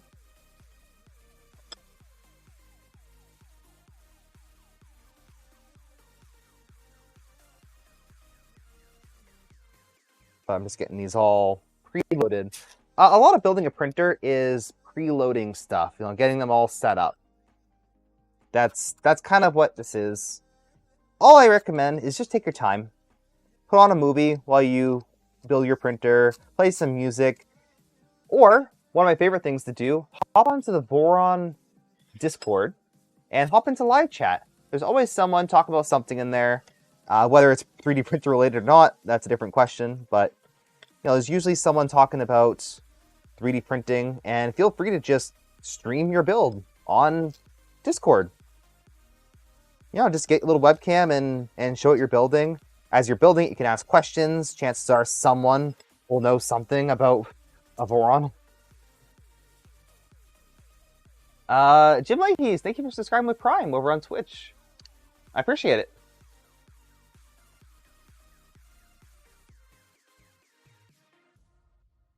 Could you use washers on these? Oh, that's a great question. That's actually a really good question. Whether or not we should be putting these washers in. I'm not going to, because that's not part of the stock build. But you can try putting a washer in between this and this.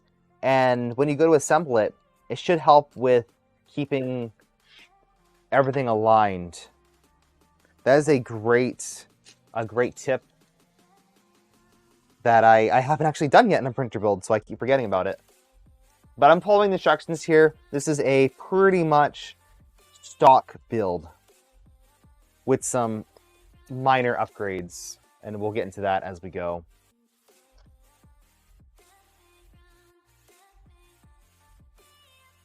So I don't know what we're going to get done today, but I'm hoping to get the frame kind of assembled. And yes, I'll be doing some stuff off stream.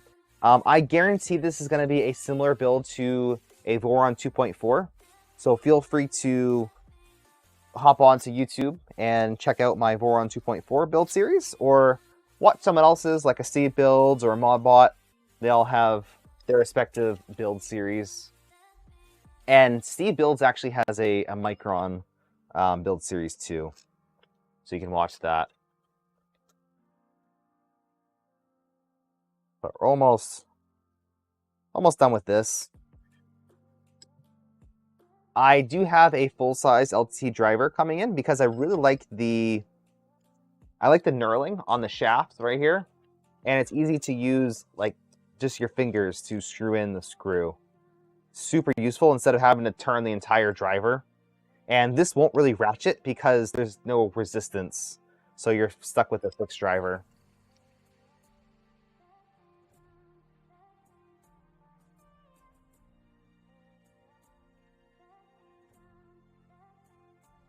All right, that is our last one. Good enough for now. Let's see where we're at over here. All right, so that was the preparing the extrusions.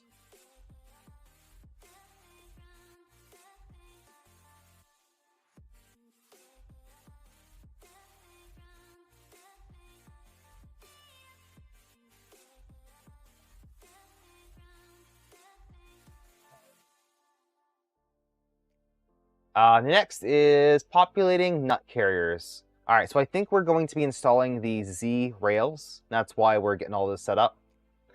So I have these nut carriers. They're actually, they just printed on, whoop, I lost my ornament.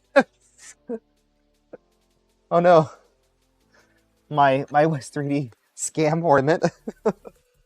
According to Reddit 2021. I love that. But we'll get these all preloaded.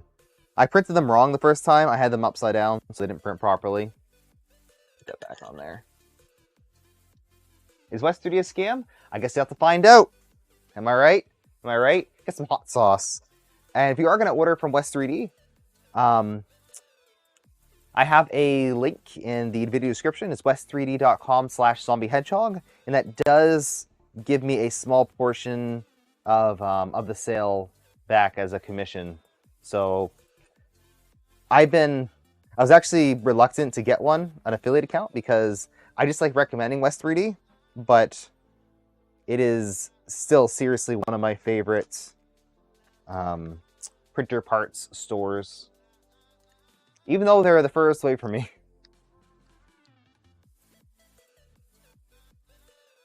All right. And yeah, check out their new ambrosia filaments. I'm excited to use that for this build, as well as for some future builds.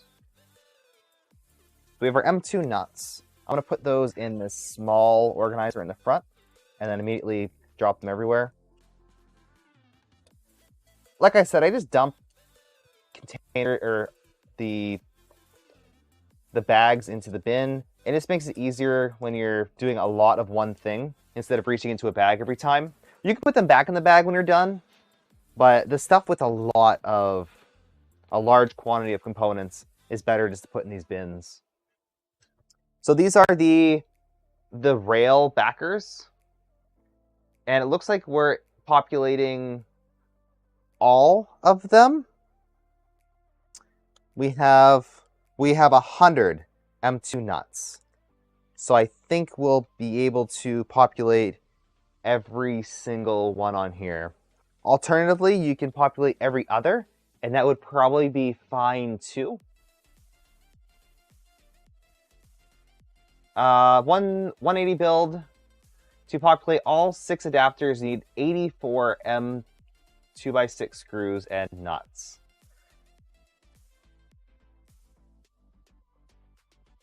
What a cool interview. Really enjoyed it. The previous portion of the stream, Bob? Is that what you're referring to?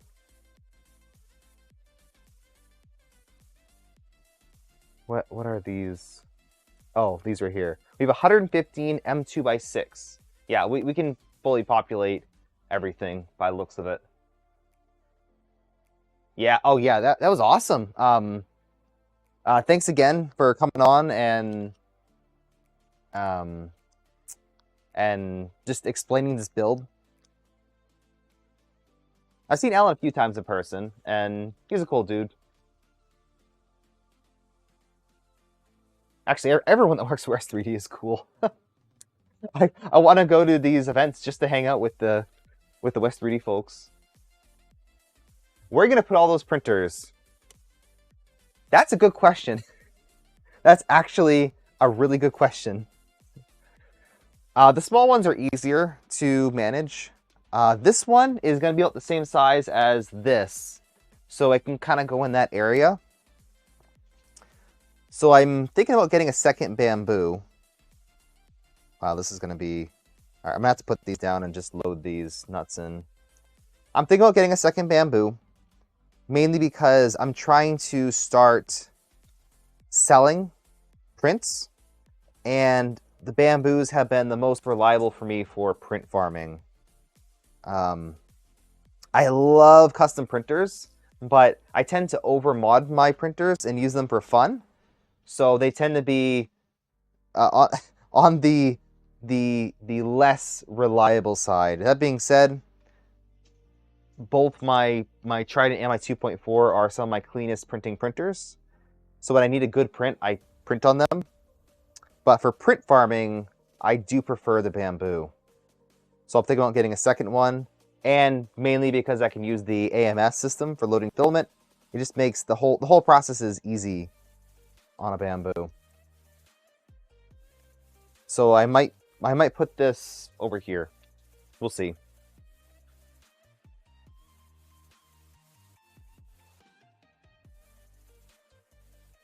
Second, yeah. Yep. Probably a P1S, or by the time I get it, maybe their next generation X2 printers, or whatever their new printer is going to be called. If you're from the future, let us know what the latest version of Bamboo is. That'd be fun if it's like 5 years from now. If you're somehow watching this, like, oh, remember what printers used to look like? Man. We're gonna have enough nuts for these? I guess so. They're just tiny. I'm gonna bring this over here. I don't know why I'm reaching all the way over. I'm actually gonna sit down. Let's sit and chill. You don't have to watch this. I'm just literally putting nuts in these little bar carrier things.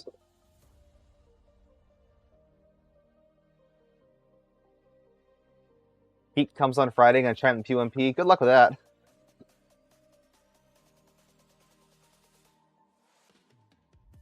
Yeah, I have seen some work on the modification to use the actual Bamboo AMS on Clipper. Essentially, it looks like you're replacing the control board. But I've also seen some other style of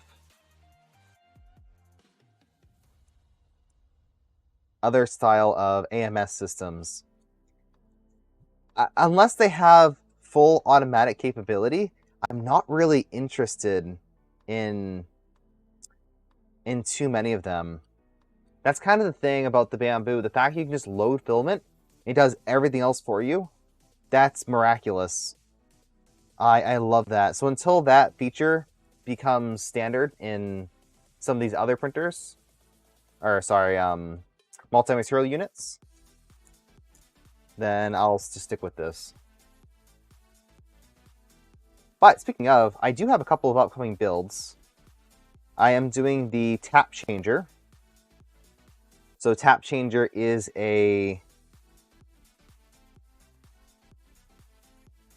How many of these do I need? I think I need 4.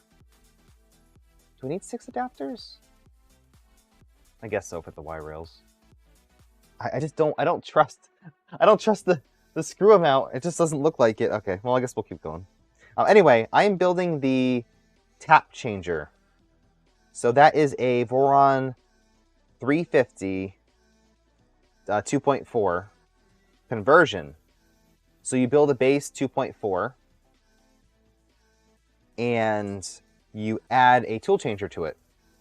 The flying gantry, much like this Micron, will go up, pick up a tool, do the docking using the gantry, and then go back down and print.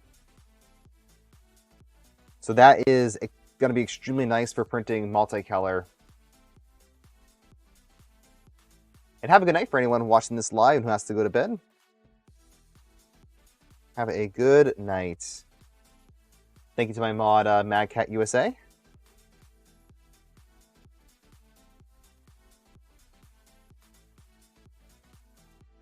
I'm just literally putting in these nuts into bars.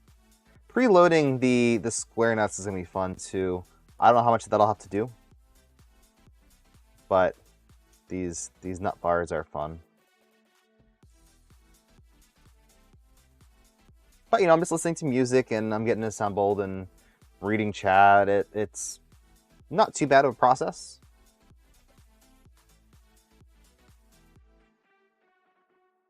I think I might have mentioned it, but I'm looking forward to using this Micron Plus as a travel printer.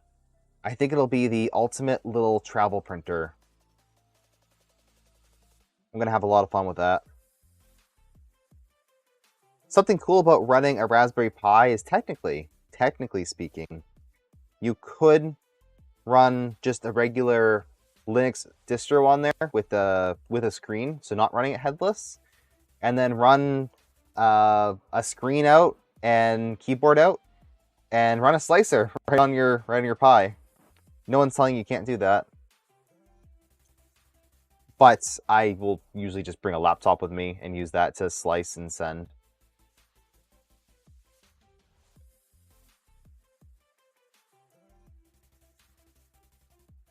Nut bars are great. Fantastic snack when you're hungry on the trail.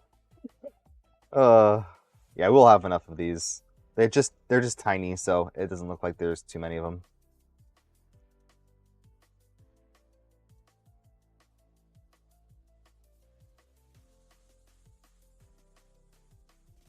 But yes, this will be my kind of travel printer setup.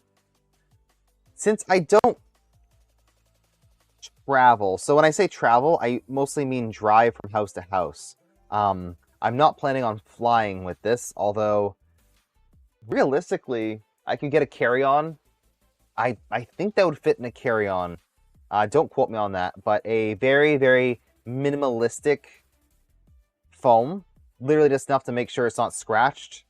Hard shell might work.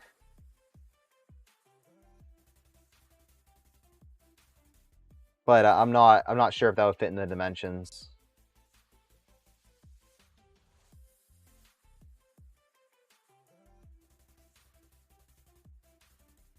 But this is going to be great for just bringing to random houses because it's a 180. I previously brought this printer, my Rook 2020, and it's nice, but I am limited by what I can print. Sometimes I might just want to print a large and thin sheet of something for someone. You know, I'll bring it to someone's house and say, hey, what do you want to print? Let's print something. And printing something within the time limit. It's always fun.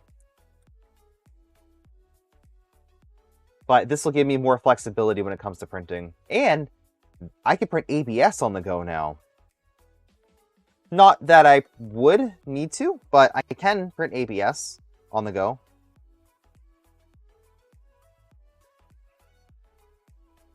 Good night, Hybrid.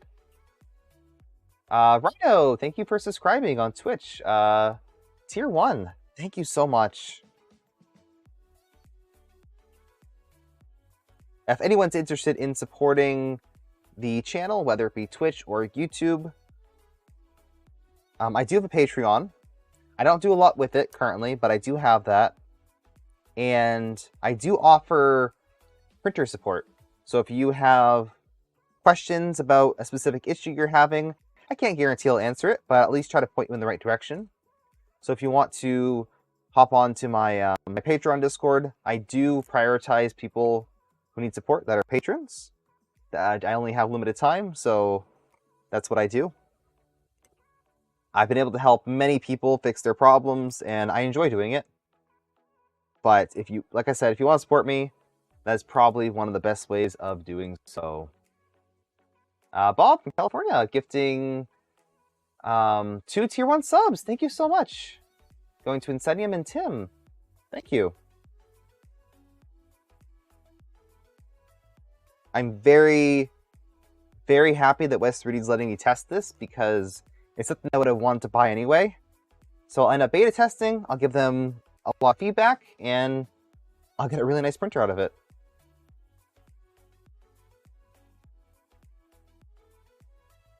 Also, I just like this style of printer. The fact that it's a fixed bed, so all those white prints over there, it's all done on a fixed bed. The actual part doesn't move. Oh, speaking of moving, let me see if I can move all these without dropping them. The part doesn't move at all. only the the tool head moves. So whatever's on here just sits there and stays. So you can print giant things and just have them sit on the bed with no effect at all to the motion system. You've been saying 180 was the right size? Oh yeah. 180 is a really good size. Honestly, like Ender sized, it's good. There's a lot of stuff you can print on an Ender size printer, but you don't need that most of the time. Let's just face it. All right, let's see what's next. We preloaded those.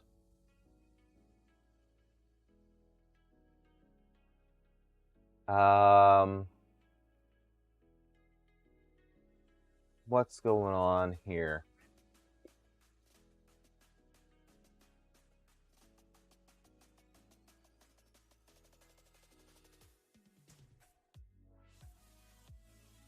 Z-rails alignment. Let's just read it. Z-rails are mounted before assembly of the frame.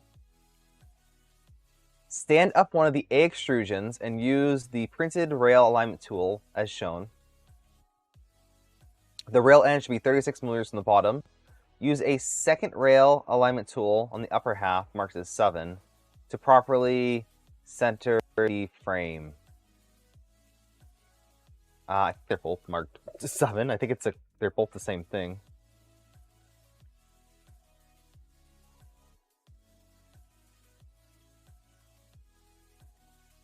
Tighten the screws. Being careful to maintain the alignment. So am I screwing in the linear rails onto the bars and then sliding that in? That's what it sounds like. Or am I sliding in the bars onto the extrusion and then tightening the rail? That is one thing I don't know.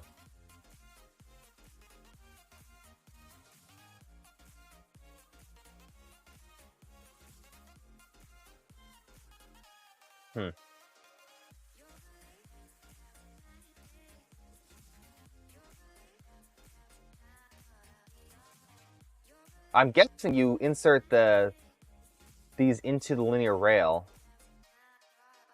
first. You could loosen the screw to the... Loosely screw the rails and up bars so there's enough gap to slide the assembly on then tighten. Well, the screws kind of just come out on their own. So that's what I was wondering how well that works.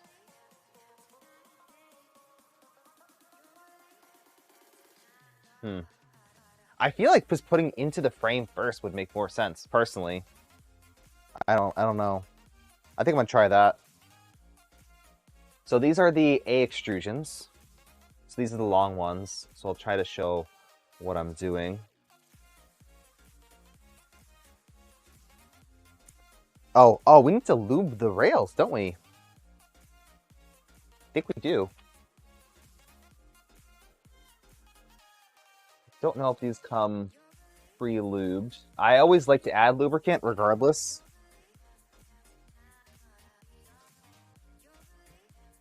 So what do we have for rails? Okay, this is our X rail right here. So that will go on later. Then we have these. I think they're all the same. I'm pretty sure. Lube is always good. Absolutely. I think there's only 2 size rails. 220, 220, 220, 220, 220, and 220. Yeah, so they're all the same. So we're gonna have 4 of these, and I believe we're gonna lubricate them. So these are tricky to lube, and there's 2 ways of doing it. I'm probably gonna cheat. For these. I don't have any. That's one thing you'll probably want to order with a kit like this is lubricant if you don't already have it. West3D does sell a syringe kit that works pretty good.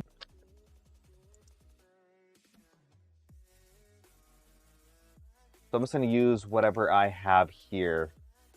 I think I just ran out of my my syringe. I use it for almost every build, and they come in handy. So what do I have? What do I have for lubricant? I got this one right here that I just got in. So this will be good. And I think we actually might be able to do it the easy way. So these are Berserker rails. I don't remember off the top of my head if they have fill ports. So let's see. I'm going to grab a blue towel. Buy yourself some blue shop towels. You'll use them a lot for 3D printing. I use these to wipe off my beds because they don't leave dust. They work well. So let's see if the fill ports work on this. What I mean by fill ports is on the end of both of these caps, there's a little hole.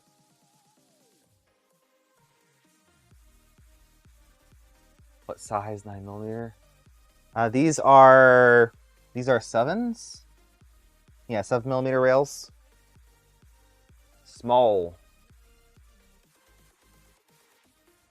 So let's see. You'll easily be able to tell because the lube would just come out otherwise. Let's see.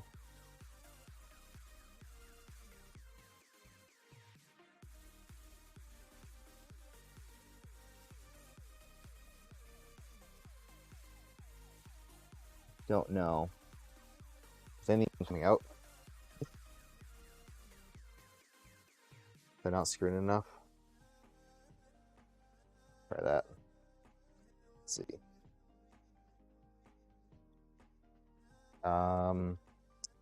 Is it need to be poked? What is going on here? What is going on? The tip is not working for me. Let's see. Oh, there we go. It's actually kind of hard to press. So let's try that again. Someone wants to tell me if I'm wasting my time or not, let me know. But I believe the fill ports do work on Berserker rails. This is a really hard syringe to push. I'm used to little ones.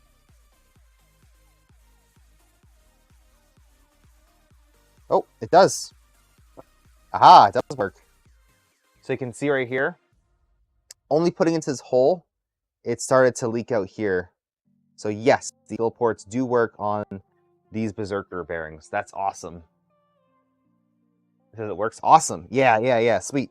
So you take your syringe with the right size tip, stick it into the little hole that's on the side, and then I typically like to move it back and forth like this until you start seeing lubricant come out. And you really want to do one side. I don't know why I'm doing both sides, but just put an excessive amount of lubricant in there because you can't have too much. It'll just come out. There we go. And then if there's anything left over, which there should be, wipe it off. It's got a good wipe down of the rail. And there you go. This one is lubricated. You can tell because this one has a more fluid feel to it versus stock, which is very light. In fact, you can almost like, I can't say it falls under its own weight, but you can definitely feel the difference between this and this. The equivalent of like running your hand through air and then having it run through water. So let me put that aside and then do the same for these. Is that a green needle? Yes, it is, which seems to work good for this size. I do not pre-clean. I don't take apart the whole entire assembly and clean these rails. They come pretty much good to go from my experience.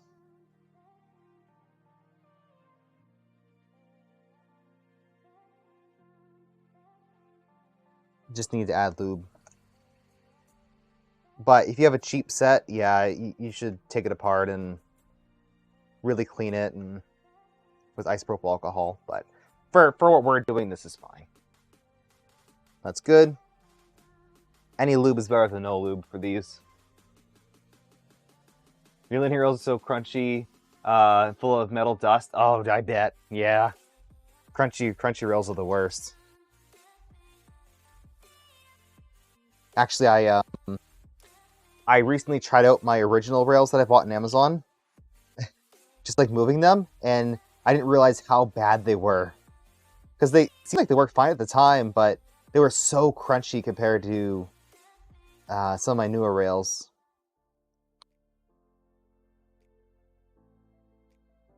Just move it back and forth. You can use gloves if you want, but I usually just wash my hands after. Just slowly squeezing in. Just use my fingers to slide it back and forth until I see an excessive amount on the rail, which means spilling out, and then just wipe it down. Cool.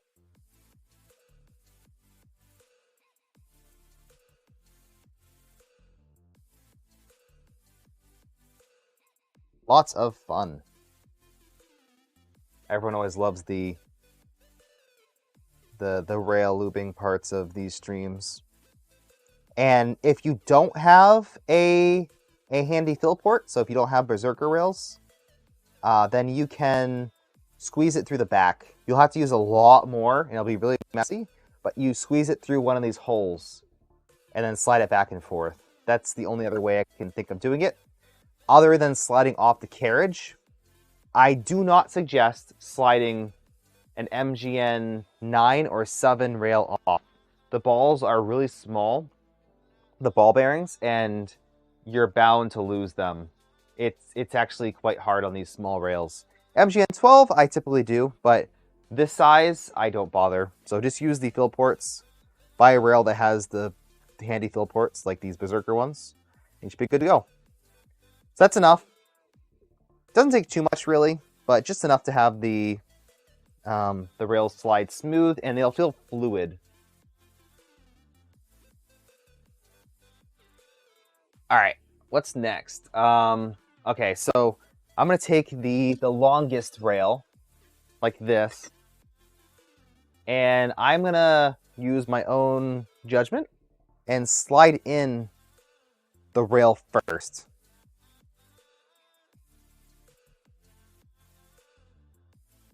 And see how that works out.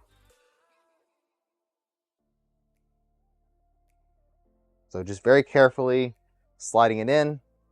So now these nuts are in place. Perfect. Then it needs to be at a certain distance. So I'm going to use one of these tools. And it looks like this is how it works. So we have to align this up. Whoa, that didn't really work. Align it upright, and the bottom of the rail sits at the bottom. So I'll show you how that works. So we grab one of these rails, remove the end caps. Now be careful because the rail can slide, the carriage can slide off. Put this on, and I'm just going to loosely, pretty much essentially just loosely install a couple of them, just to get it holding in place. No grease ports and LDO rails. Yeah, you can film from the back. It works. It just makes a little bit more of a mess. That's all. All right, and then these are M2 screws. These take an M1.5. 1.5 bit.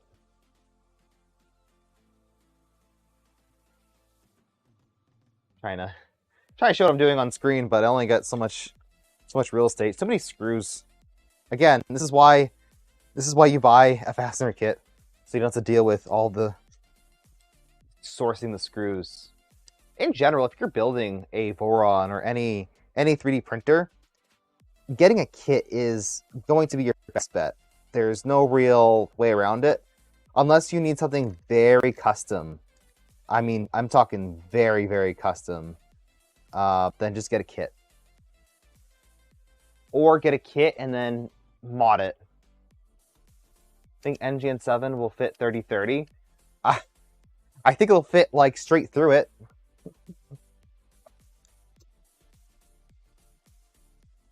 But MGN 9 is already pushing it on a 2020. So I have just 2 screws loosely in, just to hold everything in place, one on each side.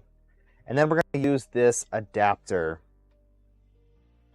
So by the manual, we need to have this upright with this sitting flush like this. And that is the distance we're aiming for. And on the top here, we'll have our second tool, and we're just going to slide that on in any direction just to hold it in place. So that centers the rail for the most part, right? That gets it pretty centered. But then this bottom one is your offset. So I'm going to start in the middle. It's always best to work inside out for these type of installs.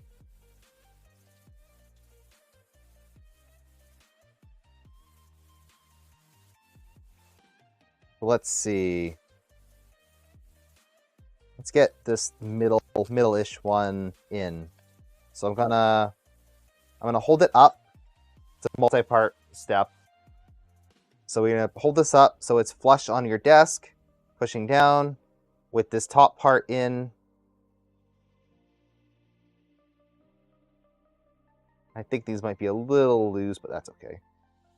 It'll be good enough. And then get this middle one aligned. If anything, one tip that I have is so there is a little bit of wiggle room in here. I like to push it to one direction. So take this and kind of push it all towards one side, and it'll make it straight up and down.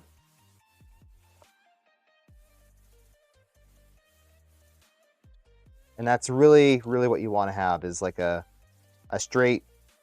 parallel to frame extrusion. Or sorry, parallel to frame linear rail. So there we go.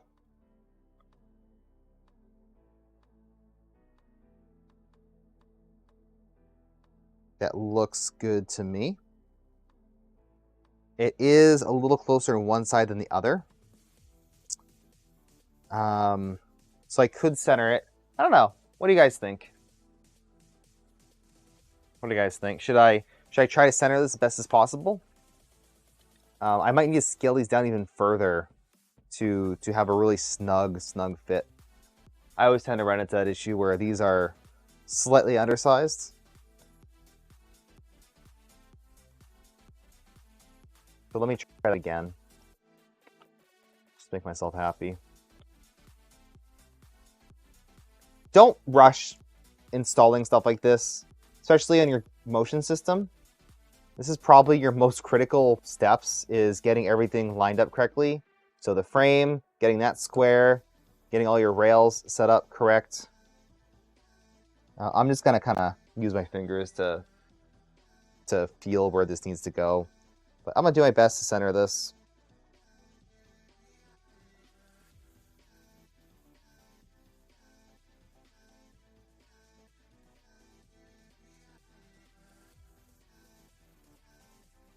Okay. Looks good to me. And then keeping these on, you'll need to do at least one more of these screws. So I'm gonna skip it and do every other for now. But then just get another one of these on and tighten it up. And there we go. Now we can remove the guides because they're at the spot it needs to go. It's not going to move. And then continue to work your way out. Pushing plastic tonight. Oh, you're funny. I printed on the bamboo. Does that count? So I'm going to start with every other. We do have nuts in every single one, and because of that, we're going to need to install screws in every single one. But I'm just going back and forth with every other, then I'll go in and fill the miscellaneous ones.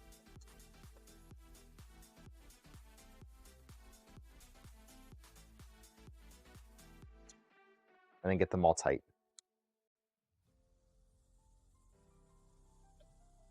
But if you're building this from scratch, you could probably do what I'm doing now and just skipping every other. All right, now I'm going to go back and essentially just go down and screw all the miscellaneous ones in. Including the one on the end. So this step definitely takes some time.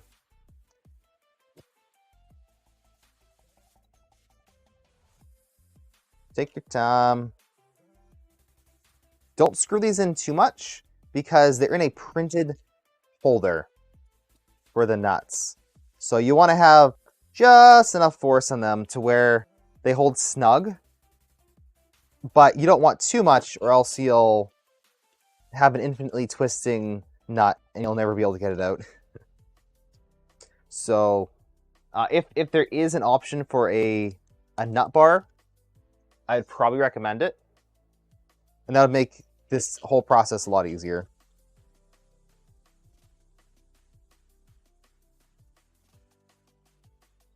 But this is interesting to see how this size extrusion overcomes the, you know, how it overcomes not being able to just use standard size or style parts. It's just different. This is a different style of build.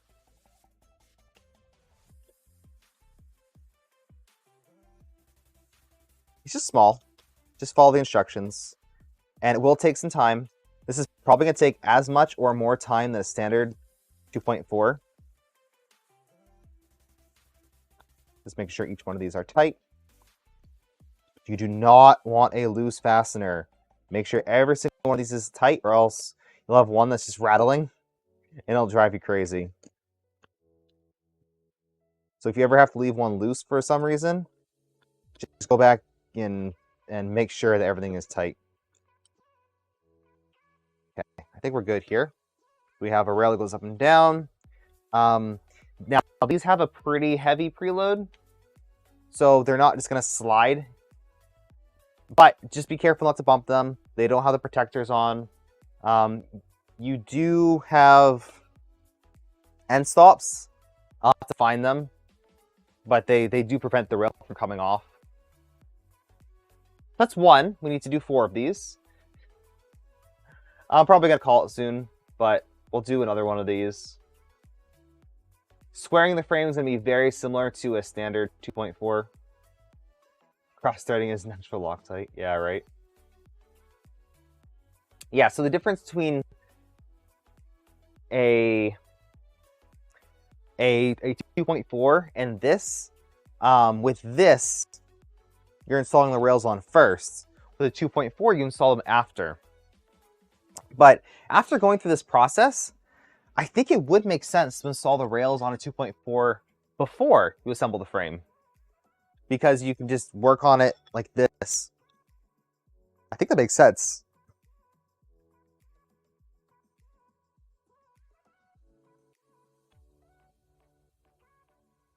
I think it does. All right, let's slide these in. Yeah, they're already kind of popping out. So you can either put the rail on first and slide it in, or do what I'm doing. I would probably recommend what I'm doing. So taking this whole printed nut bar and sliding it in first.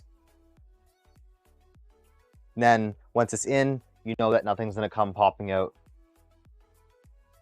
Attach your grounding to the rail and your electrode to the screw. All right. You love your Micron fun build. Awesome. High speed pi. Do you have a Micron or a Micron Plus? Because I have seen a couple of people building Microns, which is a 120, and it seems reasonable. But this is optimal. Seriously, having 180, that's just the right size. So good question for you folks. If you've made it this long into the YouTube video, I want you to tell me what you'd prefer. A 180 Micron or a 180 salad fork? And Steve, you're not allowed to answer. A salad fork is a mini Trident like this, and a Micron is a mini 2.4.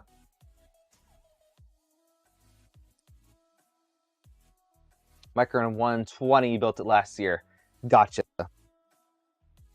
Micron 120. It's fun. It's definitely a different style than just a V0 altogether.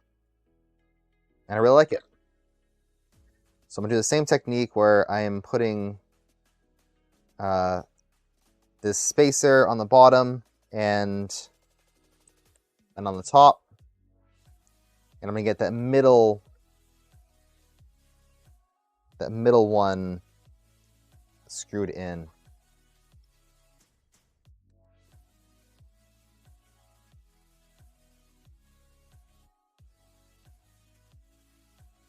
Go. That looks pretty good to me. And I'll screw another one, and that'll be locked in place.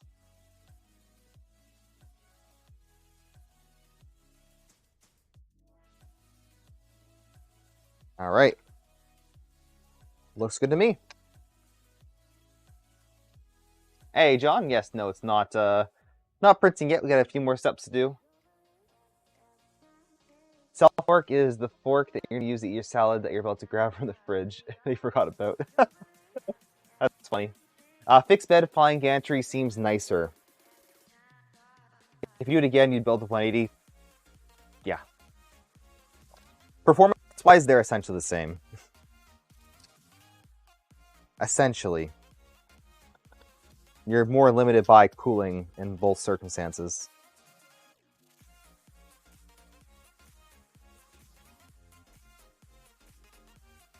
I have not leveled the bed. Oh, that's what I was going to say. Personally, I like both. I definitely appreciate both systems. Trident style versus 2.4 style. We've had this debate on my channel many times before. But I like having the bed fixed because it's easier to remove parts. It's not easier to remove parts. I just feel like I can really yank on the parts and really yank on this because the bed is part of the frame. It just feels more sturdy.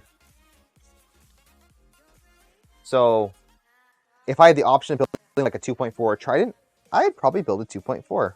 But there's other features that a Trident has and mods you can do that you can't do in 2.4. If you want a skirt, a side skirt cooling, like the bamboo, then you have to go for a Trident, right? If you want internal spool holder, you gotta go for Trident. So there's definitely a lot of pluses on both systems. Yeah, like John says, moving bed is better for side blowers. It's the only real thing you can do for side blowers. I have seen some mods for 2.4 that do mount blowers, like 5015s or something. It's fun. Okay.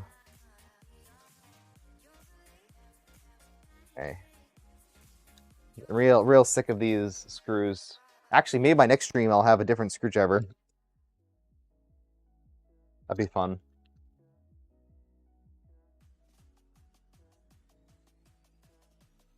Can't see on YouTube. I am not streaming to YouTube right now. I'm gonna take this VOD, trim down the intro and outro a bit, and then upload it. And I might do that for streams in the future. It depends, though. It's one of those things. We had this debate again on my Twitch channel, what content to put where. And because I stream on both platforms, it makes sense to put content on both platforms.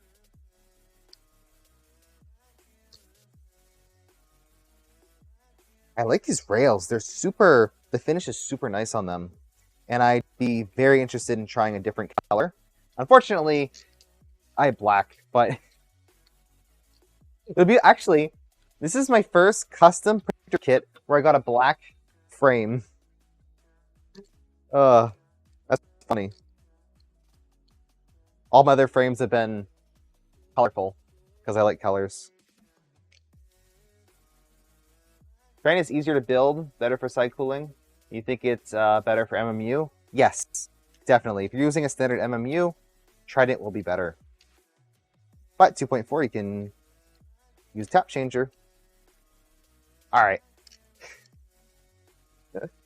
Hypothetically, this is very hypothetical, but you know how tap changer requires a 2.4. How many tools do you think you could fit on a 180? How many how many mounts? Do you think you can get 3 on there? Probably 2, definitely.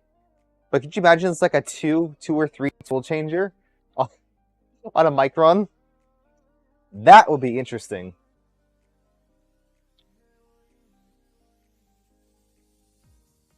That would be pretty interesting. And speaking of, I think we're going to call it there. We're about 2.5 hours in. I'll try to keep the streams kind of smaller so you don't have to watch too long. Plus, it's getting a little bit late for me. But tomorrow, we're going to kick right back off on Twitch at around 10 o'clock Eastern. So if you're watching this and you like this type of content, that's what I'll be streaming. And I think that's pretty much it. So huge shout out to West3D for allowing me to build this kit. It's a lot of fun. I'm glad I'm able to stream it too, so we get multiple uses out of it instead of just building the kit for fun or for beta testing. Right now I haven't had any complaints, but I'm just going to try to make as many notes as possible. If you see anything that might need improvements on the kit or additions, stuff you'd like to see, please let me know, either in the comments down below or reach out to West3D. Otherwise than that, thank you so much for watching, and I will see you in a future video. Make sure to like the stream, subscribe to this channel if you have not already. You should be subscribed. And leave a comment down below. What do you think about this kit, and how many people are excited to build it? I'm also going to leave a link down below if you'd like to purchase one of these kits. It is an affiliate link, but feel free to use it to support the channel. So thank you all, and goodbye.